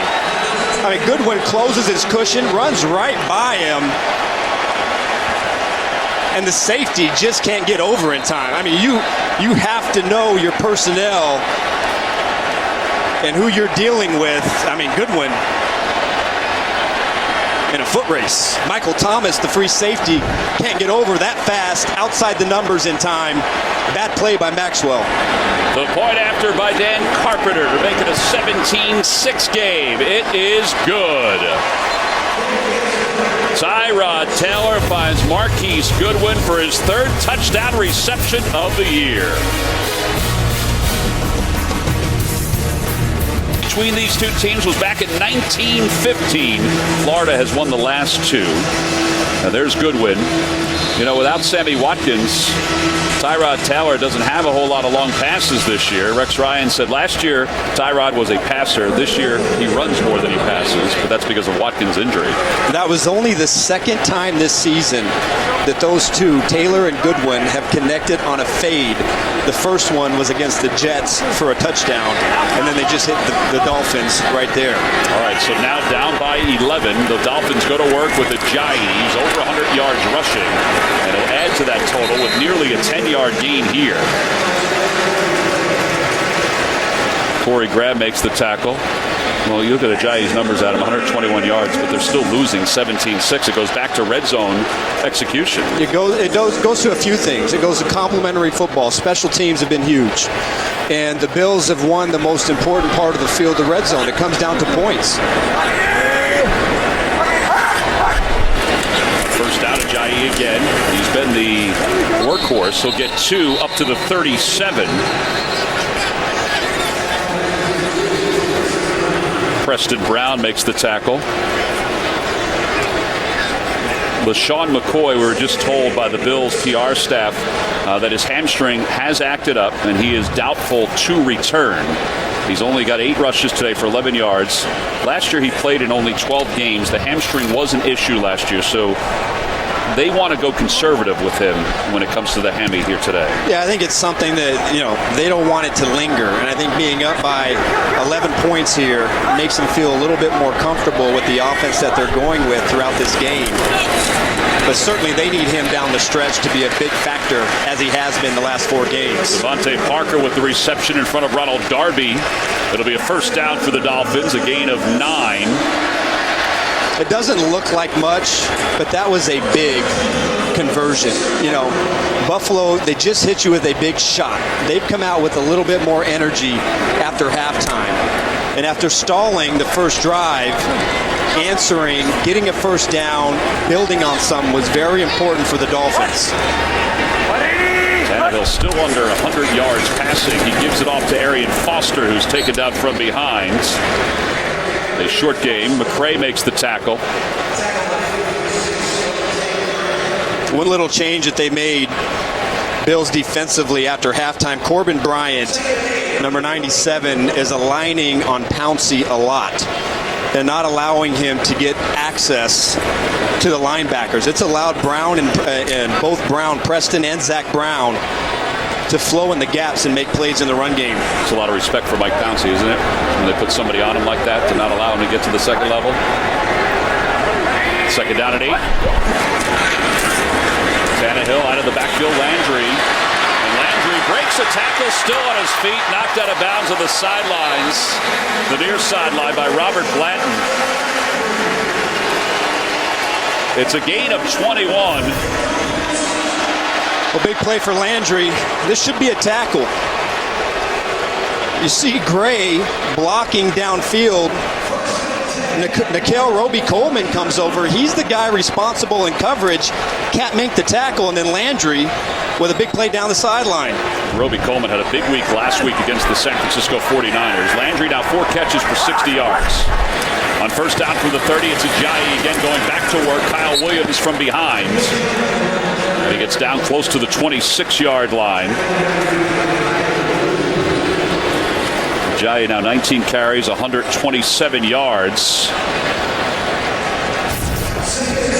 Jarvis Landry earlier. This is the hit on Aaron Williams. And Aaron is not coming back in this ball game, out with a head and neck injury. Here's Ajayi again. Steps inside. He's got quick moves, and I think you said it best before.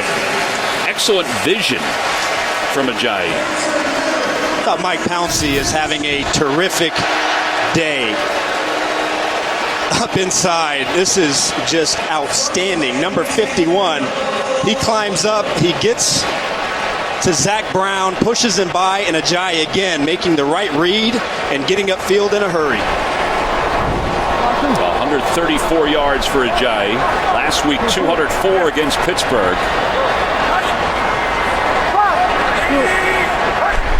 Gray in motion. Off the play fake. Tannehill will keep it himself. Gray is his blocker.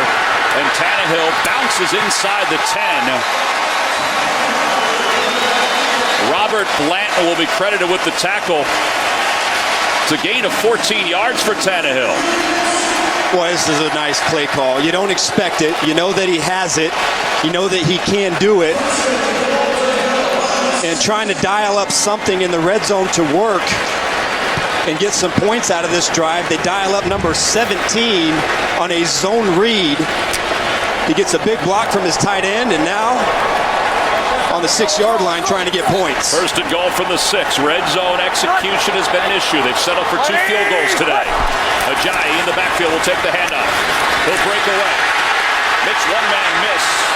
But then Ronald Darby is able to stay with him to make the tackle. That is an excellent one-on-one tackle by Darby. This right here, this move, this is a special move in the backfield. That is a lateral jump cut. Preston Brown, who is a great one-on-one tackler in the hole, has a shot to make the tackle. And great feet by Ajayi to get outside. Good tackle out there by Blanton to save for the touchdown. This is the 10th play of the drive, the 8th run of the drive. Ajayi to the end zone. Touchdown, Dolphins!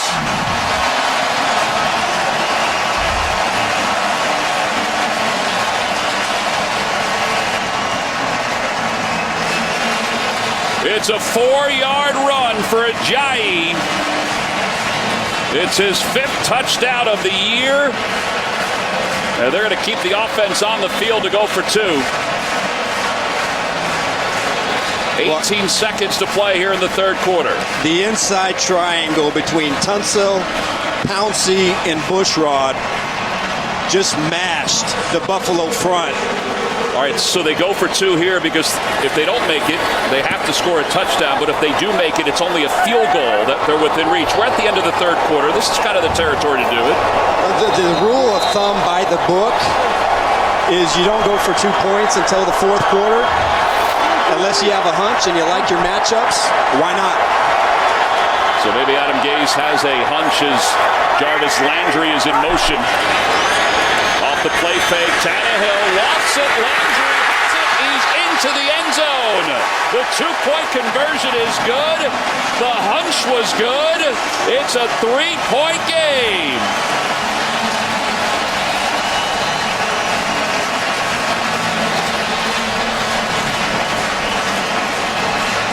We know something has to be up when you see number 14 motion into the backfield.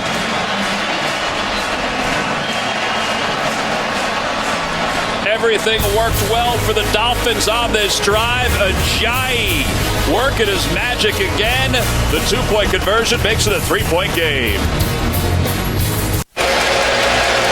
Rex Ryan discussing some things on the sidelines after a 10-play drive by the Dolphins. It pulled them within 3 as they converted the 2-point conversion on a pass play to Jarvis Landry.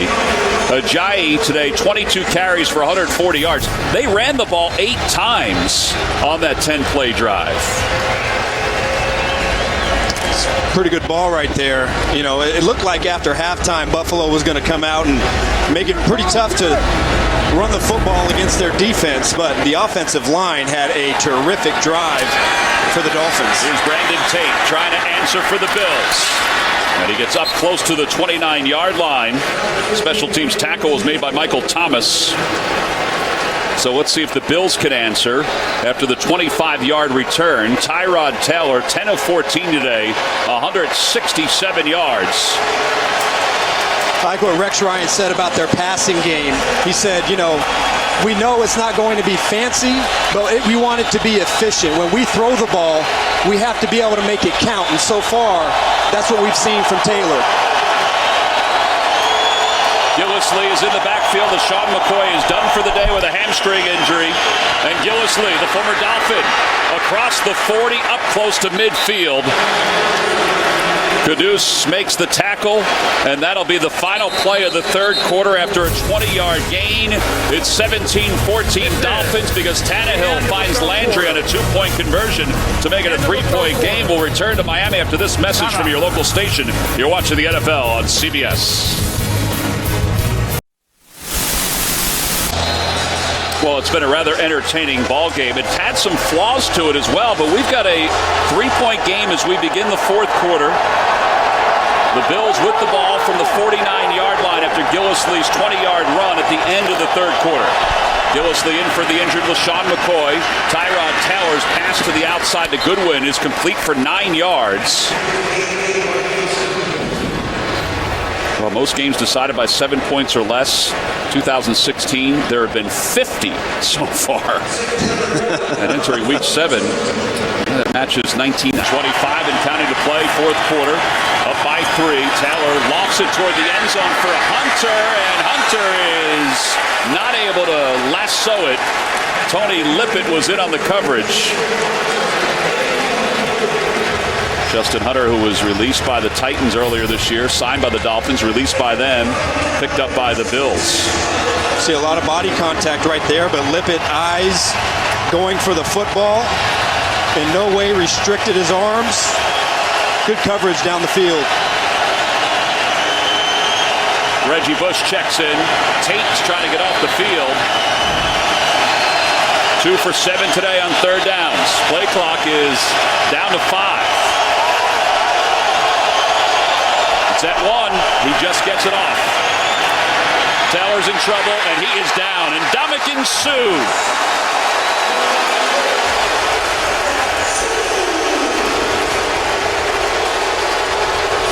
It's a great disguise inside by the linebackers. Here, showing blitz, dropping out, and then Suh's going to come in with the pressure to get to Taylor. But he wants to throw this ball quickly. zone dropping in the window. He has to pull it down, and there's Ndamukong Suh inside to get the big sack. Suh had to answer all those questions this week about the play against Ben Roethlisberger last week where he was alleged to kick Roethlisberger. He wasn't fined. And now Jarvis Landry back deep to receive. Flags come in as the play clock was winding down. And Schmidt did not get it off. Delay game. Offense. 5-yard penalty. Fourth down. I don't think it's the worst thing in the world for the Bills to push back 5 yards.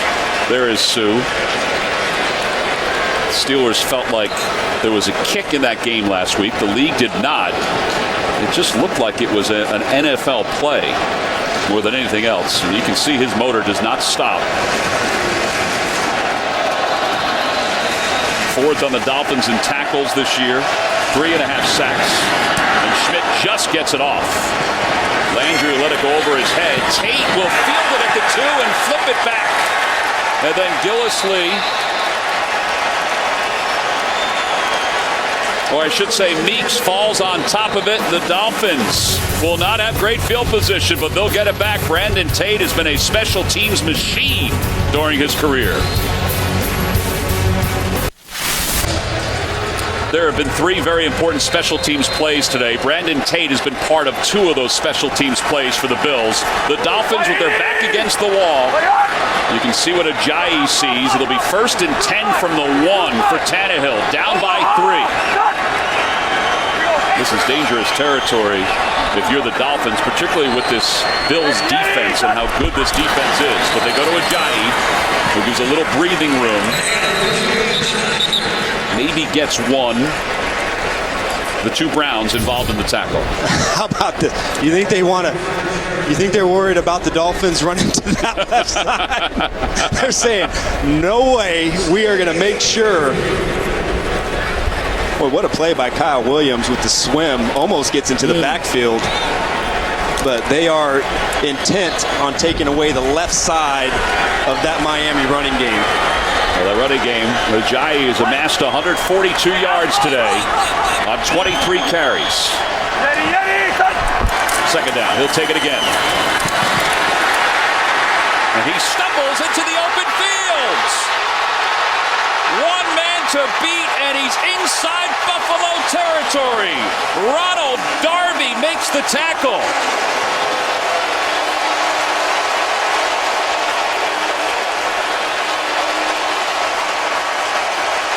Boy, how big is this run? Jermon Bushrod, the right guard, is what made this happen. He's going to chip here and then climb up to the linebacker. On the right side, a beautiful block climbing to the second level. Ajayi makes 2 defenders miss, and then he breaks it open.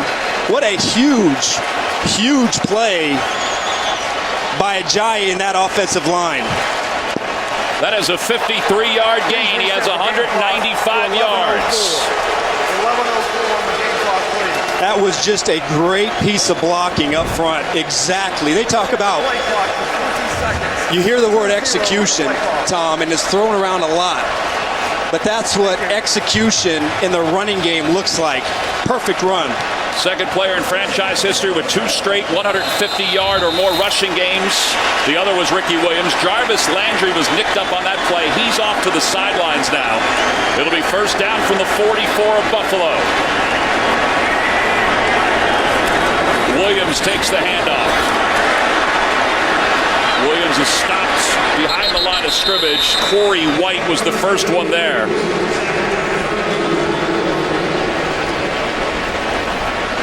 It'll be 2nd down. He gets back to the original line of scrimmage. Damian Williams, the 3rd-year pro out of Oklahoma. Ajayi will continue to catch his breath. Arian Foster will check into the ball game. Look at those numbers. Look at the average per carry. That's a pretty good 2-week stretch, and I don't think the story of the starting 5 offensive line has been overstated based on the last 2 weeks. Well, they have been fantastic, this offensive line, on 2nd down. Foster at out of the backfield. Stiff arm out of bounds at the 40. Blanton in on the tackle. It'll be 6 yards shy of a first down with 10:03 to play here in the fourth quarter. A smart play by Tannehill. He knows Arian Foster has a free release. There's a free rusher in Tannehill's face, but he hits the hot route, Foster out of the backfield, to put him in a 3rd and medium situation. All right, so 3rd down and 6. They're 3 of 9 today on 3rd down opportunities. They are not within Franks' field goal range. Play clock is down to 5. Bills showing blitz. Tannehill middle of the field, in and out of the hands of Arian Foster. He had it for a first down. Jerry Hughes was trailing. What do you do if you're the Dolphins? Do you just punt it away here? Boy, you got to have this. This is a pressure. Foster beats his man to the inside, and it hits him right in the hands. You know, Foster's been one of the best 3rd down receiving backs over the last 5 years of his career, but in a crucial must-get situation, he drops the ball. Well, I think you have to punt it here on 4th down and 6. Tate back deep to receive. So they flip the field at least if you're the Dolphins. But after that run by Ajayi of 53 yards, you wanted a little bit more. This ball's going to float over the head of Tate and bounce into the end zone. Ajayi's had himself a heck of a day. His 53-yard gain has given him 195 yards today. The NFL on CBS is sponsored by T-Mobile. Switch to the network built for unlimited data.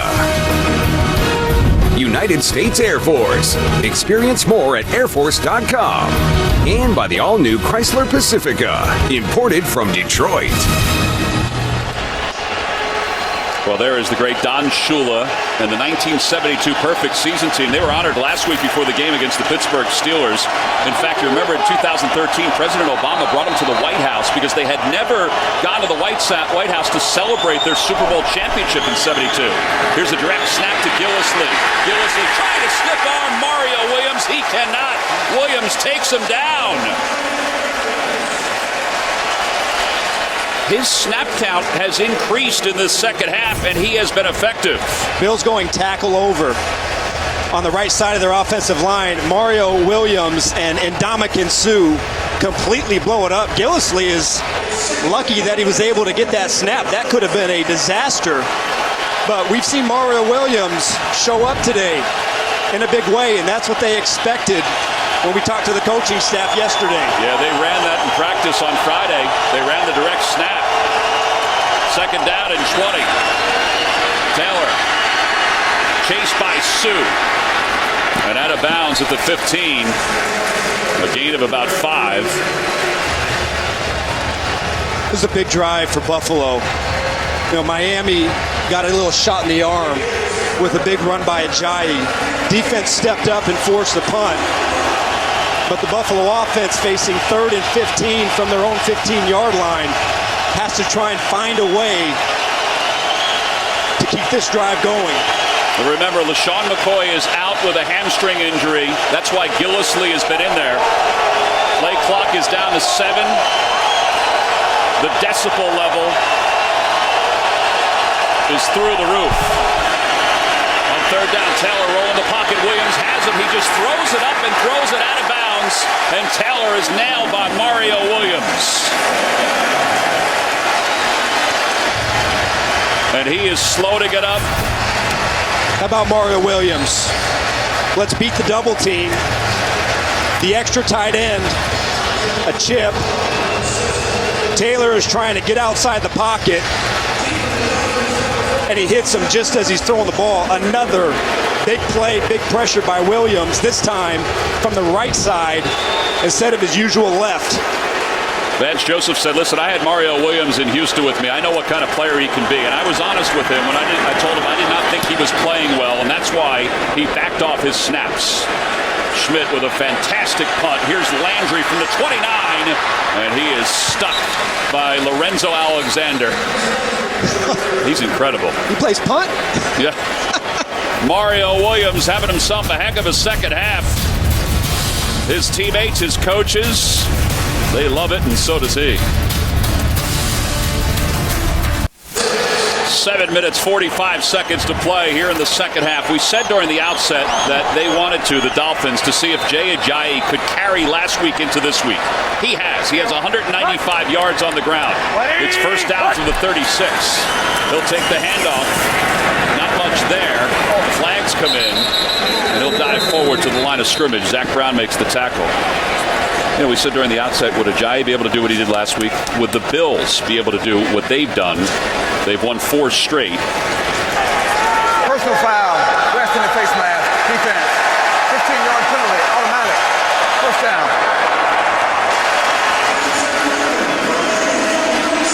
Jerry Hughes is thinking, man, what did I do? Look at his eyes, Jay Ajayi. You don't think he's intent? Oh, that's awesome. You can't give it away. You can't. It's a smart defense. I don't know. Did you see the face mask on Jerry Hughes? Jerry's wondering, too. It may have been a brush. 9 penalties for the Dolphins, 5 for the Bills. But that's a big one because it moves the ball inside Buffalo territory to the 49. Clock continues to run. Plenty of time left. Ajayi to his left. And Ajayi trying to move the pile. And he is stopped by Lorenzo Alexander, who is as good as advertised, by the way. This guy plays all the time. Special teams, defense. About you're 33 years old. You're leading the league in sacks.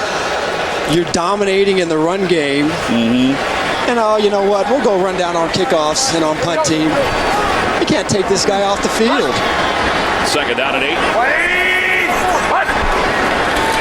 It's Ajayi again, and he is stopped right at the line of scrimmage. Zach Brown slowed him. He did go forward to the 46. It'll be third down. It's a pretty, would you say, a pretty conservative start to the series. Pretty conservative, yep. You know, I mean, they've had success running the football, so you can't blame them. But they've had a lot of first down runs in this game. Ajayi checks out with 198 yards. Adam Gase, who says huddling, he hopes they won't have to do it for the long term because he said it's kind of a game for him. Damian Williams now is the third down back in the game. Where last series it was Arian Foster, and he dropped the third down. Well, Tannehill needs a timeout. 5:57 to play. That's their first of 3 timeouts. Timeout. So we'll take a break. Let's see what the Dolphins have in store for everybody when we come back. The NFL on CBS is sponsored by FedEx, helping small businesses simplify e-commerce. And by Subway. Try the new thick-cut autumn carb turkey sandwich. While everybody in the National Football League thinks that the Patriots are going to run away with the AFC East, and they might, the Dolphins and the Bills and the Jets, they're hoping to have a say in it. Ajayi will take a break. Tyrod Taylor's hoping his defense can make a stop. It's third down and 7 for the Dolphins. They need to get a first down to keep this drive alive. Tannehill's going the wrong way. Throws on the run. Jarvis Landry has it. Upended inside the 30-yard line.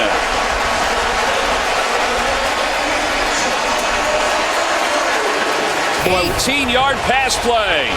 Boy, what a play by Ryan Tannehill. He gets flushed out of the pocket. A little hold right there by Roby Coleman, but then Landry is working to his right with this quarterback, and a big-time throw, big-time play by Tannehill to pick up a huge first down. From the 28-yard line, Landry's in motion. Ajayi back in. He'll take the handoff, running right. He's over 200 yards again, inside the 15. Corey Graham takes him down. He is now the 4th running back in Dolphins history to have a 200-yard game, and he's down on the field. Cramping up a little bit, it looks like. 4th Dolphins runner to have back-to-back 200-yard games. Boy, the movement, the lateral movement by the offensive line was just unbelievable. Too much space for Lorenzo Alexander to close it. And how about that company, Tom? Yep. Unbelievable. Look at those names on that list. Yeah, 200-yard games in back-to-back ball games in NFL history. O.J. Simpson, Earl Campbell, Ricky Williams, and Jay Ajayi. Boy, the movement. How about this wall? Look at where the edge of this formation is. As we run this play, we're going to keep that line there so you can see the distance moved by the offensive line. That is massive movement and not enough space. Too much space for Alexander to try and close. And Ajayi hits it with a full head of steam and once again finishes in the secondary. Well, he's going to try to get himself stretched out. Look at that move on Corey Graham. Again, fourth player in NFL history with back-to-back 200-yard rush games. O.J. Simpson, Earl Campbell, Ricky Williams, and now Jay Ajayi.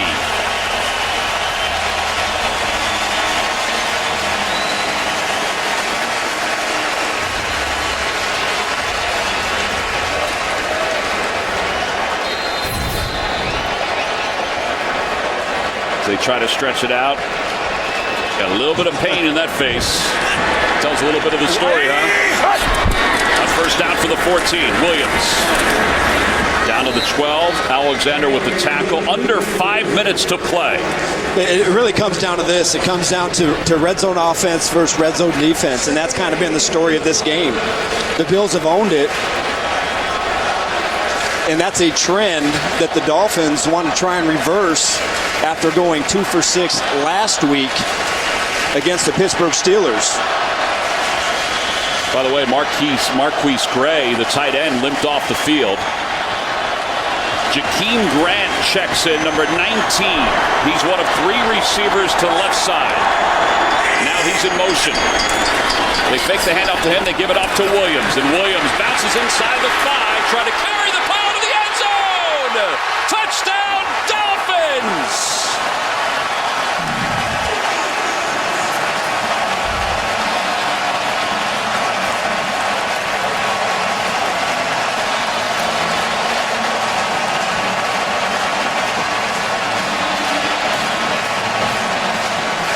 Seven plays, 64 yards. It was set up by Ajayi, and also a huge pass play. The Laramie Tunsil, Mike Pouncey combination has been devastating all day. They have been dominant up front, and a great way to finish for Williams.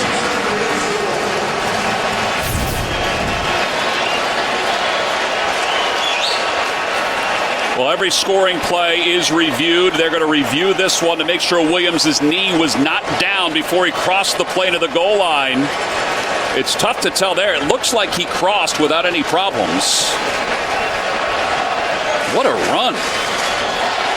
Wow. Watch it again. He's tripped right there. Did his knee go down before he broke the plane of the goal line? That's what they're looking at, as we mentioned.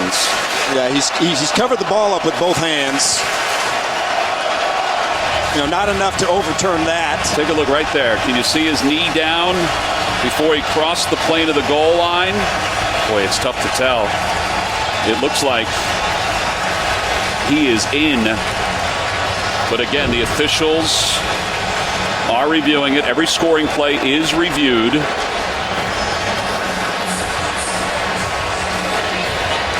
.356 to play here in the fourth quarter. They say it is a touchdown, so now the point after.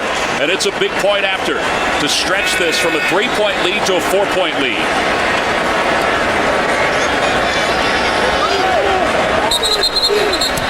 Whistle blows, flag comes in. False start.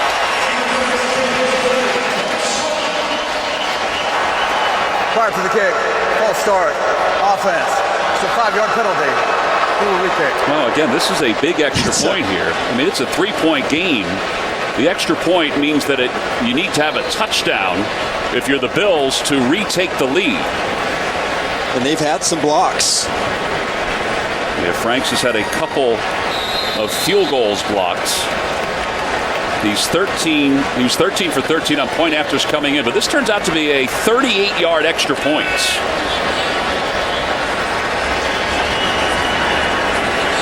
Long snap count. Good hold. Kick is on its way, end over end, and it is good. 21-17, Miami on top of Buffalo with 3:56 to play here in the fourth quarter. Your weekend starts on Thursday when the Jacksonville Jaguars tangle with the Tennessee Titans only on NFL Network.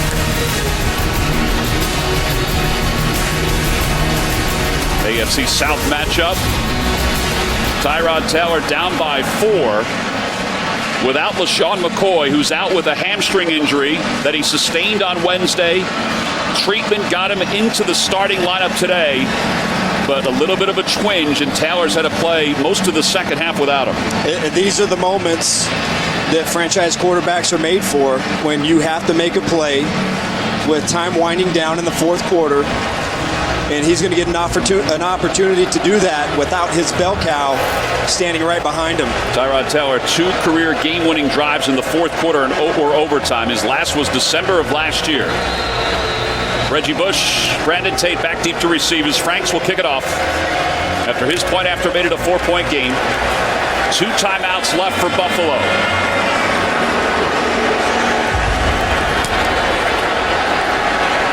Tate backpedaling, will just take a knee.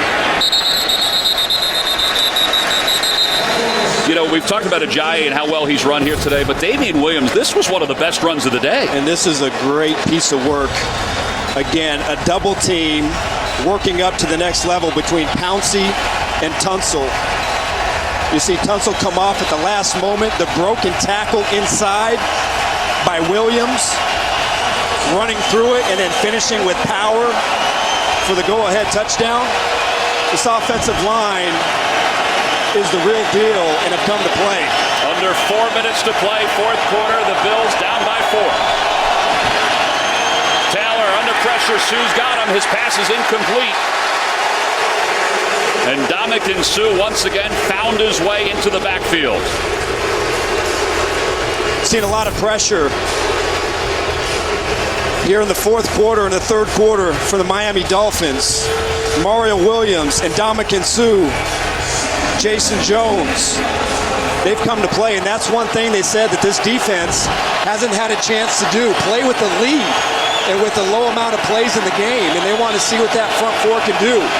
Well, they're getting a great performance so far in the second half.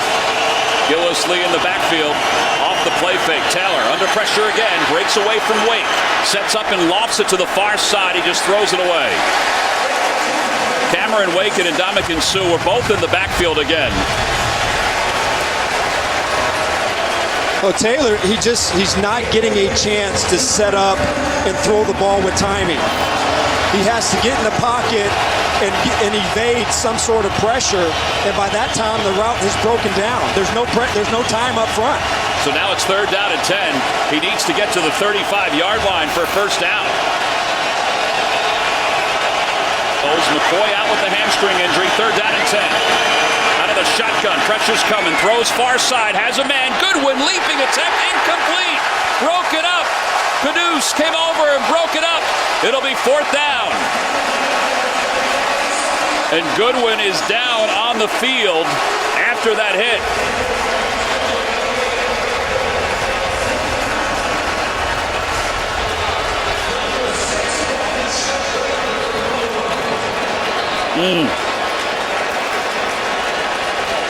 Well, I didn't really see.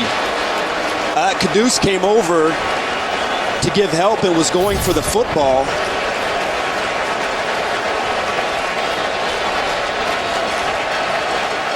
I think when he fell to the ground, the helmet hit the ground. Absolutely.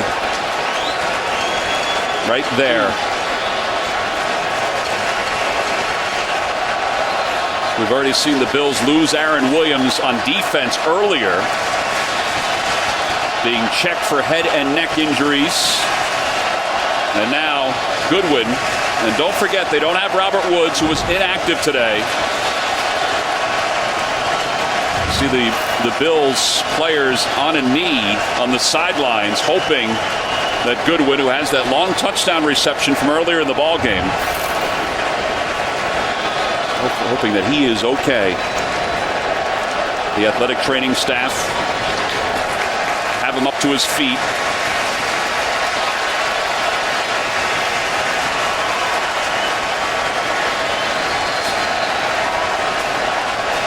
So he's going to go back into the locker room and get checked out.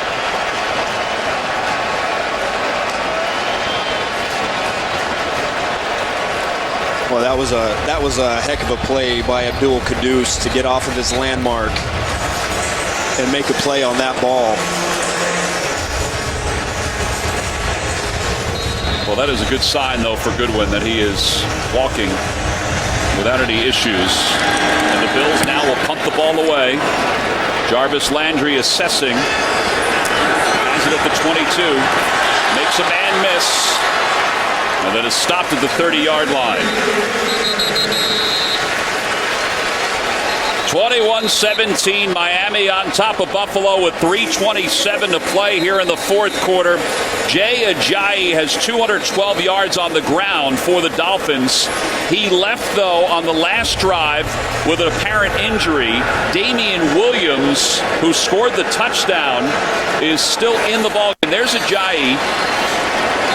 Back-to-back 200-yard games, only the fourth player in NFL history to accomplish that. And now the Dolphins are going to try to run out the clock here with 3:27 to play. They've had two really long drives today. Can they put a third one together?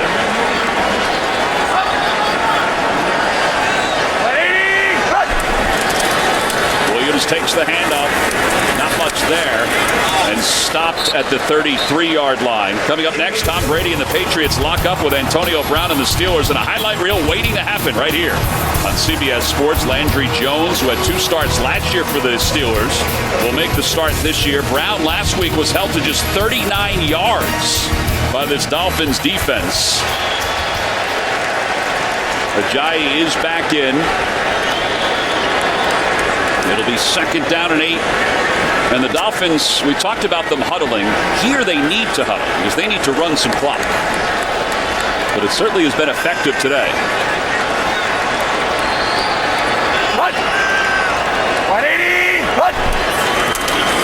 Ajayi to the left side. And he gets up to the 34-yard line. Zach Brown makes the tackle. So a charge timeout to the Bills.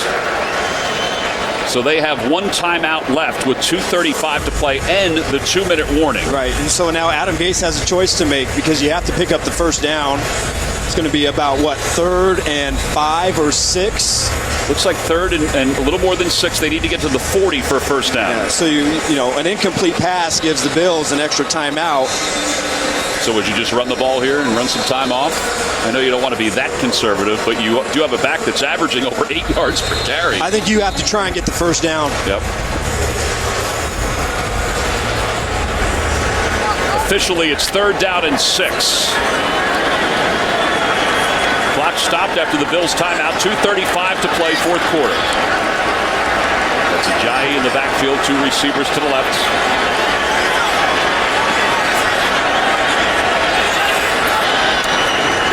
Tannehill looking to throw. Lofts it to the near side of the field. Still steps in front, makes the catch.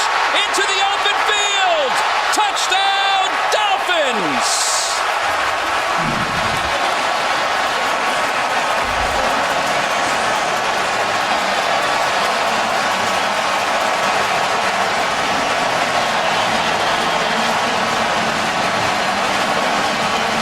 That's a 66-yard smile for Ryan Tannehill to Kenny Stills.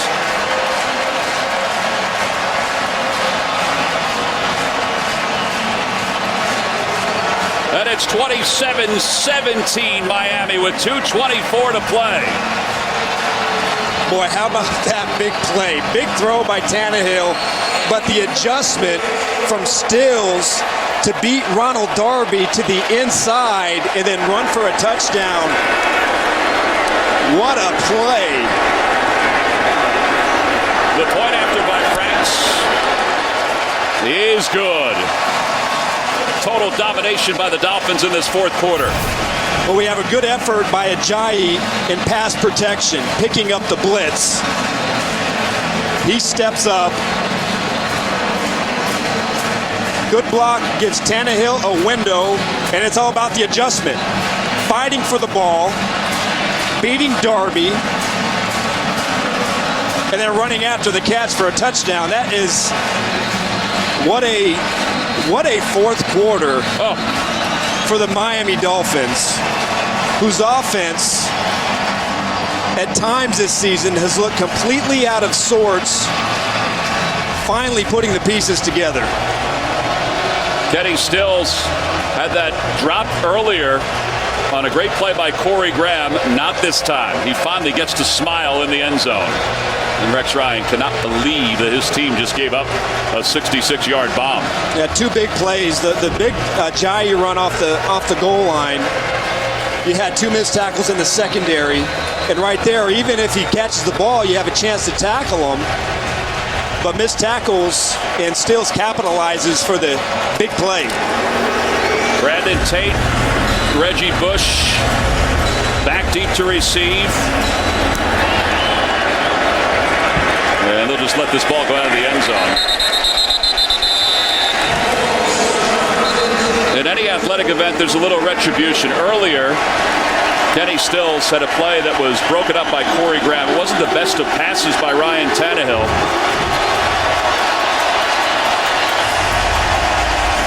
Ajayi with 212 rushing yards today.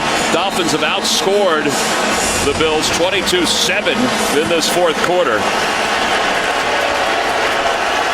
And now Buffalo down by 11. Not a whole lot of time left. Taylor, middle of the field, pass is overthrown, intended for Clay. He's just going to keep firing now, right, Adam? He's down by 11. Yeah, just imagine, Tyrod Taylor, you're coming into this game, you're really, LaShawn McCoy, he played, but it's not as if he had him in the game. Right. That's their bell cow. There's no Sammy Watkins. There's no Robert Woods. He's had to do this whole thing almost entirely by himself today, and the offensive line hasn't been able to hold up and give him protection. Well, there he goes. He's going to go down once again. Cameron Wake.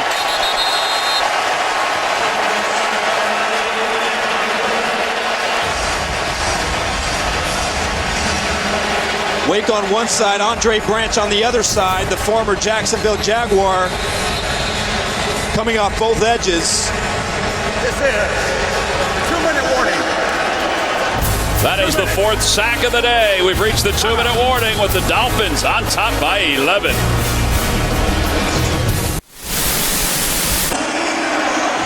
Along with Adam Archuleta and Chris Fisher, I'm Tom McCarthy. The Dolphins lead the Bills here in the fourth quarter, 28-17, trying to end the Bills' four-game winning streak. That's Gillislee, and Kiko Alonso takes him down. It was a third down and 16. He may have gotten 5 back on that. Gillislee playing for the injured LaShawn McCoy with 1:45 to play. There's McCoy. He left. It was 17-6 Buffalo. And now the Dolphins have the lead in total yards this quarter. Buffalo 6, Miami 178. Taunting, number 41, defense. 15-yard penalty, automatic. First down. Jay Ajayi has 214 yards. By the way, Byron Maxwell was just penalized for taunting. Probably not the smartest move on his part. Looking at 4th and 10. Right. With your front four just going off, teeing off on Tyrod Taylor. Yeah, let them just keep teeing off. And you give them a free first down. From the 39. 10 penalties today for the Dolphins. As it turns out right now, it's not hurting them. And Taylor's under pressure again. He's going to try to run and will and get out of bounds. Alonso shoves him out of bounds. And some pushing on the sidelines after Tyrod Taylor went out of bounds.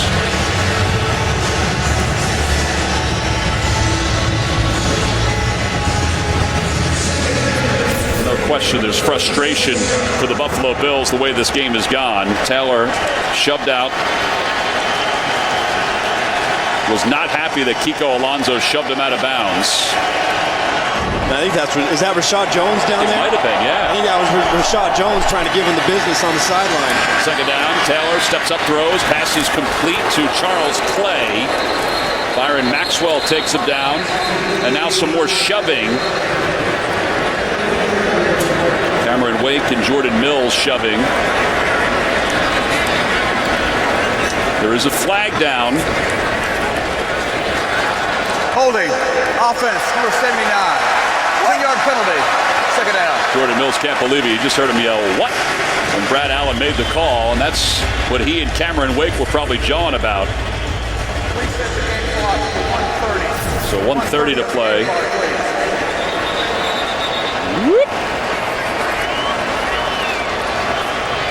Nice catch by Charles Clay, too, and it's negated. And there's just not enough time for the Dolphins or for the Bills. With 1:30 to play here in the fourth quarter, Reggie Bush checks in on second down and 13.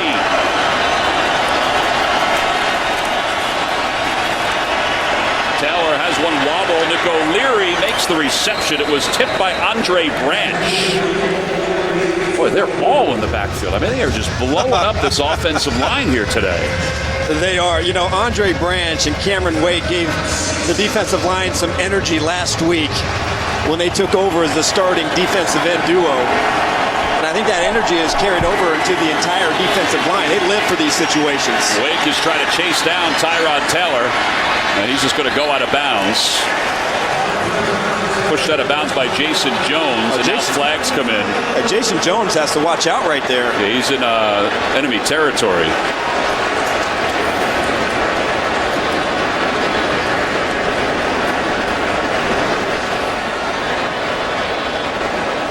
Well, this is going to wind up giving the Bills a first down again. After the play was over, personal foul, unnecessary roughness, number 98, defense, 15-yard penalty, automatic, first down. In all honesty, this game should be over for the Dolphins if not for the two penalties. Yeah, Jones has to know better. I mean, he doesn't push. Oh, see, he gives him the extra push at the end. Right. Well, it moves the football to the 40. That's two bonehead penalties. I know you have an 11-point lead, but you know anything can happen in these games, and you have a chance to close it out. Again, you have a chance to be 4th and 10, 3rd and long, and you give them easy first downs. Not a good way to end the game. Under a minute to play. Here's Taylor, steps up again, fires left side, and his pass is complete to Walter Powell. He's out of bounds with 51 seconds to play. Well, we mentioned during the outset, whose stretch would continue today? Would it be the Dolphins after their domination last week on the ground with over 200 yards for Ajayi? As it turns out, yes, for Adam Gase's team.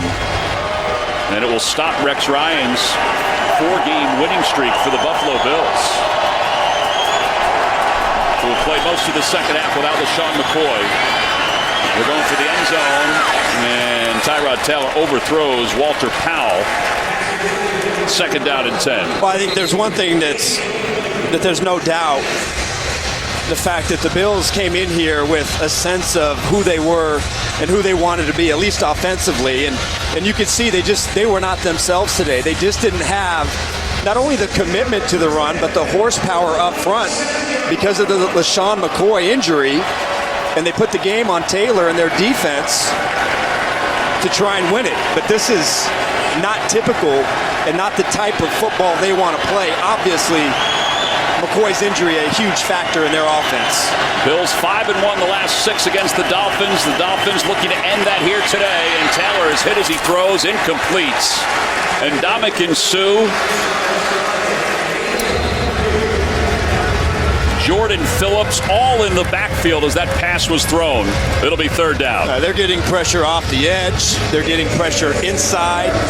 And they're coming from everywhere as Taylor tries to stay in the pocket and throw the ball downfield. You know, they talked a lot about last week and the number of plays the offense had, how that really kept the defense fresh. It's the same scenario today.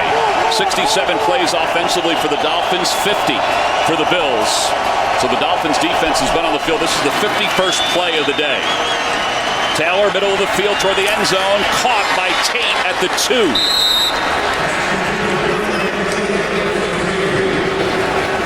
It's a 25-yard pass play, and now Rex calling for timeouts.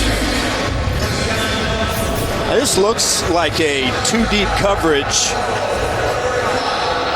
And Clay's just going to come inside, in between the hash marks, with no inside middle player. That's an easy throw and catch for Taylor.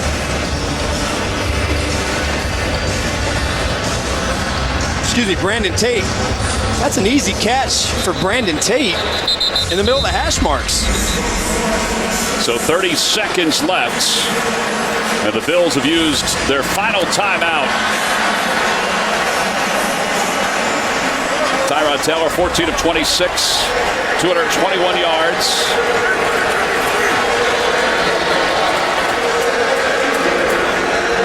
Brad Allen is adding 4 seconds to the game clock, so 34 seconds to play. Offset I formation, and Taylor rolls the pocket, looking for Reggie Bush, and now just throws it away. Yeah, tough play. You really can't afford. Now you can run the ball.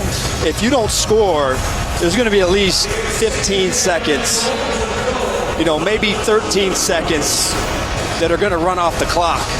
And you're going to need that extra time if you recover the onside kick. So right now, passing the football and giving a Taylor maybe an option to run is one of the only things you can do if you're Buffalo's offense. Right, and you also have to think about going for 2 if you score here to make it a field goal game. Yeah, well, that's a no-brainer. Play clock is down to 2. Taylor takes the snap, rolling right. A lot of traffic, lofts it out of the end zone. 25 seconds to play.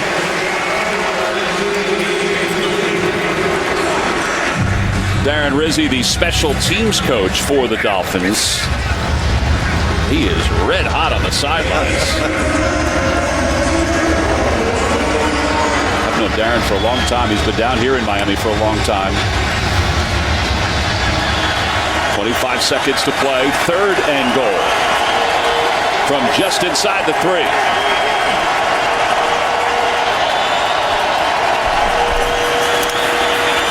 Taylor rolling the pocket again, throws to the end zone, and it's knocked incomplete by Maxwell. Justin Hunter was the intended receiver. Yeah, I think they're going to say that Maxwell grabbed him. It's going to be tight. Anytime you're in the tight red area. Holding. Defense, number 41. After this is to the goal, automatic.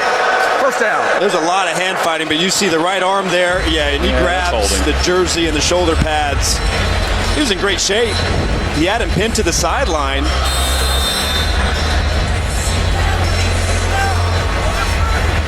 12 penalties for the Dolphins, including 3 on this drive. Taylor hands the ball off to Reggie Bush, who loses his hat and lost the football. But they're going to say touchdown, Buffalo. The ruling on the field is a touchdown. And now we've got some pushing and shoving going on, some heavy pushing and shoving going on after the play, and flags come flying from everywhere. And Reggie Bush's helmet has been tossed to the 25-yard line.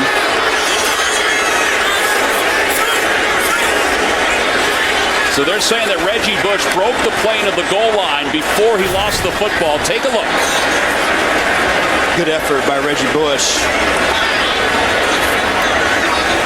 Knee goes down there as the ball comes across the goal line, and that's how he lost the football. I don't know if the knee was down, though, before the football crossed the plane. I think that was a touchdown. Yeah.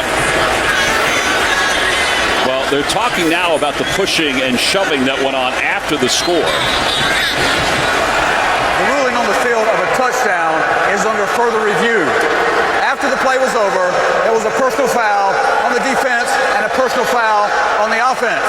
Those penalties will offset. We will now review the play.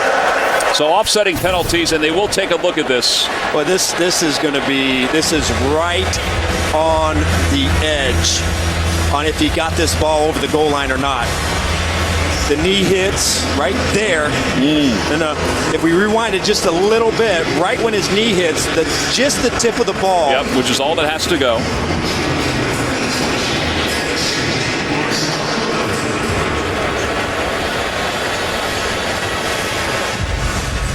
Right there, the knee is down, and the football is already being extended. And Walt Aikens was taking his hat off.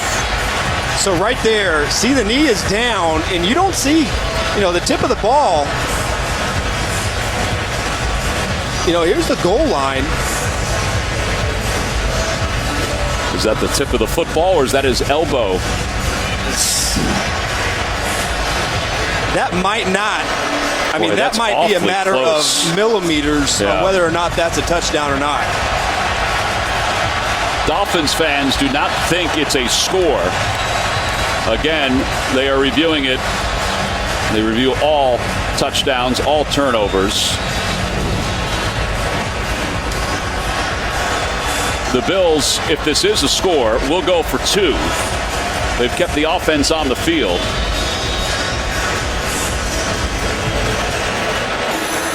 This is going to be interesting because, it looks like it's millimeters. The question is there enough to overturn this call? After reviewing the play, the ruling on the field stands. Touchdown. So it stands. Run the try. And dead ball, personal fouls, all set. It stands. It's not confirmed, so there was not enough evidence to overturn it. And now the 2-point conversion to make it a field goal game with 14 seconds to play. Reggie Bush remains in. Felton is in as well. They flank Tyrod Taylor. That's Clay in motion. Taylor looking for Bush. He's got it, and he's got the 2-point conversion. It's a 3-point game with 14 seconds to play. Hey, we talked about it, the 2 unsportsmanlike conduct penalties prior to this last one against the Dolphins. And this game would have been over. Coming up next, Tom Brady and the Patriots lock up with Antonio Brown and the Steelers in a highlight reel waiting to happen right here on CBS Sports.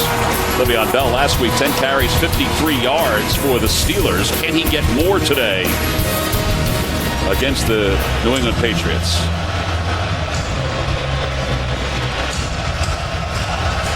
Vance Joseph just told Jason Jones, listen, we can't have it. You can't. I mean, those 2 unsportsmanlike conduct penalties, they still could get out of Dodge. There's only 14 seconds for the Bills, but they have a very gifted place kicker in Dan Carpenter, but they'd have to recover the onside kick. Well, especially when you essentially have everything going in your favor and the odds are on your side. The fact that you want to make the Buffalo Bills earn it. You don't want to give them free shots down the field to continue that drive. And those were silly penalties that now they still give Buffalo a chance to tie this game. Well, you saw the success rate. There have been 3 successful onside kicks this year out of 21 attempts. Carpenter over to the Bills side of the field, and this is handled easily by the Miami Dolphins and Jarvis Landry. And with 13 seconds left, the Bills have no timeout, so the Dolphins can just take a knee. It's not an easy thing to do, the onside kick, but if you're Carpenter, you wanted a bigger bounce. They never got the big hop. Never got it. Number 79 is an eligible receiver. Well, Rex Ryan's team had won 4 straight. Tyrod Taylor played exceptionally well last week against the Niners. Today, though, he worked the second half without LaShawn McCoy, who was out with a hamstring injury. And the Dolphins' defense and Adam Gaze's offense really overwhelmed the Bills. Ajayi, 214 yards, second straight 200-yard game. And Ryan Tannehill will just take a knee, and the Miami Dolphins will walk away with a 28-25 victory over the Buffalo Bills. Jay Ajayi with back-to-back 200-yard games. He is the 4th player in NFL history to accomplish that feat, joining O.J. Simpson, Earl Campbell, and Ricky Williams. So the AFC East looks like this. Buffalo 4-3, Miami 3-4. The Jets winners today 2-5. And the Dolphins talked all week about kind of turning the tide within the division. They had not played well within the division the last several years, and they looked at today as being the first step toward playing better within the division. Yeah, well, last week was the first step of them just getting back on track. And they've wanted to make sure that they can come out and follow it up. Could they put together a complete game and play complementary football? And in a hard-fought, close-fought game, they made more plays in the fourth quarter to get the victory. A reminder, coming up next, the Patriots and the Steelers. The Patriots at 5-1 and the Steelers at 4-2. We'll see if the Steelers, led by Landry Jones and not Ben Roethlisberger, can quiet the New England Patriots. The final score, it's the Dolphins 28, the Bills 25. Coming up next, it's the Patriots and the Steelers. For Adam Archuleta and Chris Fisher and our entire crew, this is Tom McCarthy saying so long from Miami. Jay Ajayi and his eyes with a 200-yard day. You've been watching the NFL on CBS.